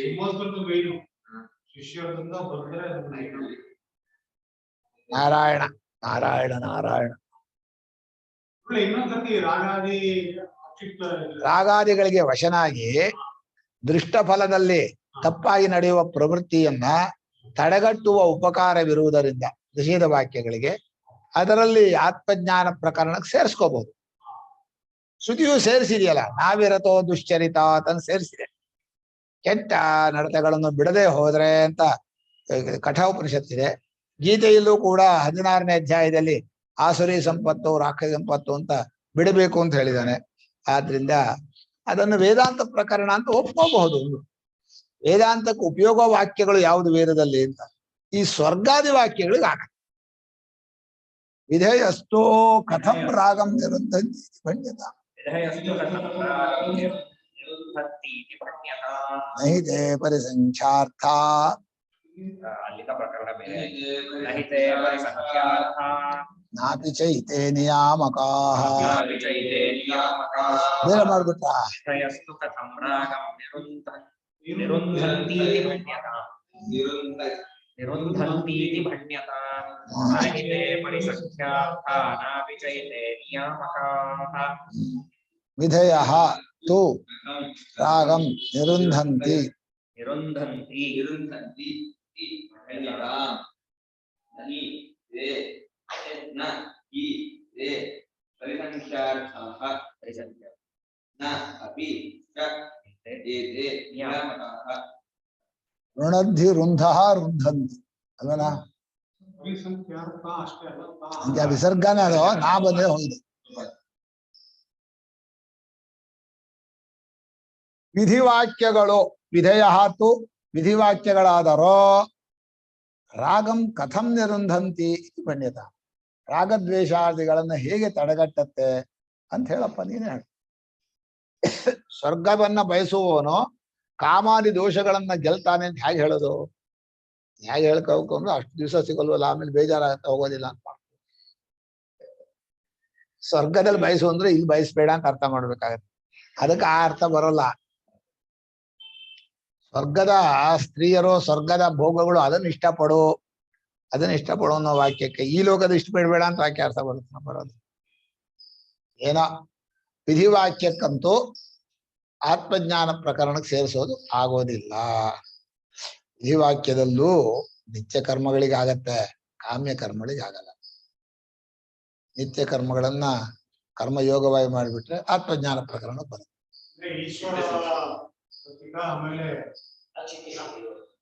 ಹಾಗೆ ಒಟ್ಟು ಆತ್ಮಜ್ಞಾನ ಪ್ರಕರಣ ಸೇರತ್ತೋ ಇಲ್ವಾ ಒಂದು ದೂರದಿಂದ ಅಷ್ಟದು. ಬರೀ ವಿಧಿವಾಕ್ಯ ಕಷ್ಟ.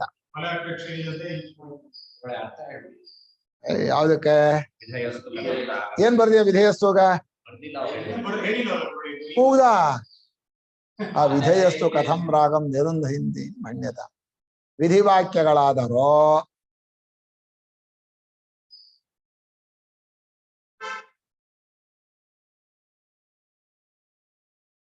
ರಾಗದ್ವೇಷಾದಿಗಳನ್ನು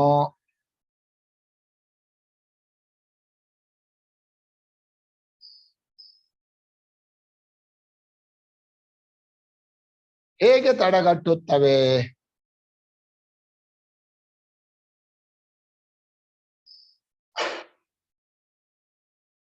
ಎಂಬುದನ್ನು ಹೇಳಬೇಕು.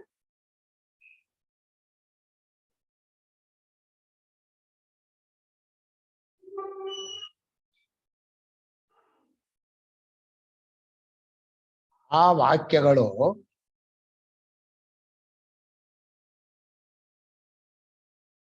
ಪರಿಸಂಖ್ಯಾರ್ಥವೆಂದಾಗುವುದಿಲ್ಲ. ಅದನ್ನ ಮುಂದೆ 5 ವಿವರಣೆ ಕೊಡ್ತಾರೆ. ಪರಿಸಂಖ್ಯಾರ್ಥ ಎಂದಾಗುವುದಿಲ್ಲ. ಅಲ್ಲದೆ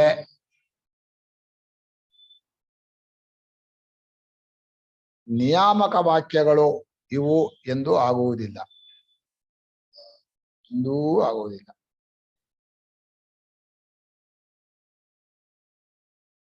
ಹನ್ನೊಂದುವರೆ ಆಗ್ಬಿಡ್ತಲ್ಲ. ಒಂದು ಶ್ಲೋಕನು ಹೇಳಲಿಲ್ಲ ನೀನ. ಓ ನಾನು ಅಲ್ಲ, ಬೆಳಗ್ಗೆ ಹೇಳ್ದೆ. ಆಗಿದ್ರು ಕಿರಣ ಇದ್ದಾನೆ, ಕಿರಣಾಚಾರ್ಯ ಹೇಳ್ತಾರೆ, ನಂಗೇನ್ ಕಷ್ಟ ಇಲ್ಲ ಅಂತಂತಾದ್ರು ನನ್ನನ್ನೇ ಹಾಕ್ಬಿಟ್ಟೆ ನೀನು. ಅದ್ ಮುಂದೆ ಹೇಳ್ತಾನೆ, ಅತ್ಯಂತ ಪ್ರಾಪ್ತಂ ಅತ್ಯರ್ಥಂ ವಿಧಯೋ ಬೋಧಯಂತಿನ ಪ್ರಾಪ್ತಾರ್ಥೋ ವಿಧಿ ಸೋನ್ಯ ನಿವೃತ್ತಿ ಫಲಯಿಷ್ಯತೆ ಸೈವಾ ಸಾಂಗ್ರಹಣೀಯಾವತ್ ತುಲ್ಯಕಾರ್ಯತಯಾ ನ ಚ ಯತೋ ನಿಯತ ಕಾಲೀನ ಫಲಾವೈಧಿ ವಿಕ್ರಿಯೇಷ್ಯತೆ. ಅದಲ್ಲ ನಾಳೆ ಹೇಳಿದ್ರೆ ಪರಿಸಂಖ್ಯಾ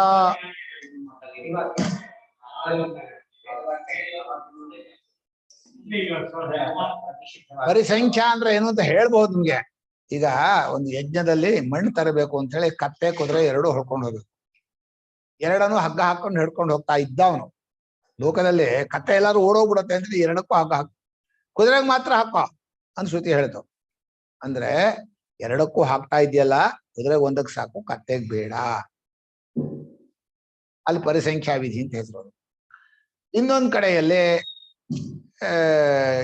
ಇದನ್ನ ಯಾವುದು ಒಂದು ಜಿಂಕೆ ಕೋಡ್ ಇರುತ್ತೆ, ದೀಕ್ಷಿತ ಹೀಗೆ ಅದನ್ನ ಮೈಯೆಲ್ಲ ಕೆರ್ಕೊಳಕ್ ಇಟ್ಕೊಂಡಿರ್ತಾರೆ. ಯಜ್ಞ ಮುಗಿದ ಮೇಲೆ ಎಲ್ಲಾದ್ರೂ ಬಿಸಾಕ್ಬಹುದಾಗಿತ್ತು. ಅಲ್ಲಿ ಹಾಕ್ಬೇಡ, ಇದ್ರಲ್ಲಿ ಹಾಕೋ, ಯಾವುದು ಚಾತ್ವಾಲದಲ್ಲಿ ಕೊನೆಯಲ್ಲಿ ಹಾಕ್ಬೇಕು ಅಂದ್ರೆ ಅದು ಎಲ್ಲಾದ್ರೂ ಬಿಸುಕ್ತಾ ಇದೆಯಲ್ಲ, ಇಲ್ಲೇ ಹಾಕುವಂತ ಅಷ್ಟೇ. ಅದು ನಿಯಮ. ನಿಯಮ ಅಂದ್ರೇನು? ಸ್ವತಃ ಪ್ರಾಪ್ತವಾದದ್ದನ್ನು ಒಂದ್ ಕಡೆ ಹೇಳಿದ್ರೆ ನಿಯಮ. 3 ಹೊತ್ತ 2 ಹೊತ್ತ ಊಟ ಮಾಡ್ತಾ ಇದ್ದೆ, 4 ಹೊತ್ತು 3 ಹೊತ್ತು 2 ಹೊತ್ತು ಊಟ ಮಾಡ್ಬೇಕು ಅಂದ್ರೆ ನಿಯಮ. ಅದು ತಾನಾಗಿ ಬಂದದ್ದನ್ನು ಕಂಟ್ರೋಲ್ ಮಾಡೋದು ನಿಯಮ. ಎರಡೂ ಕಡೆ ತಾನಾಗಿ ಬಂದ್ರೆ ಒಂದನ್ನೇ ಮತ್ತೆ ಹೇಳಿದ್ರೆ ಪರಿಸಂಖ್ಯಾ. ಎರಡೂ ನಿಯಮವೇ. ಹೊಸದಾಗಿ ತಿಳಿಸಿದ್ರೆ ಪೂರ್ವ ವಿಧಿ. ಒಟ್ಟು 3 ವಿಧಿ ಇದೆ ಅಂತ ಮೀಮಾಂಸಕರ ನ್ಯಾಯ. ನಿಯಮ ವಿಧಿ, ಪರಿಸಂಖ್ಯಾ ವಿಧಿ, ಇವರು ಒಂದು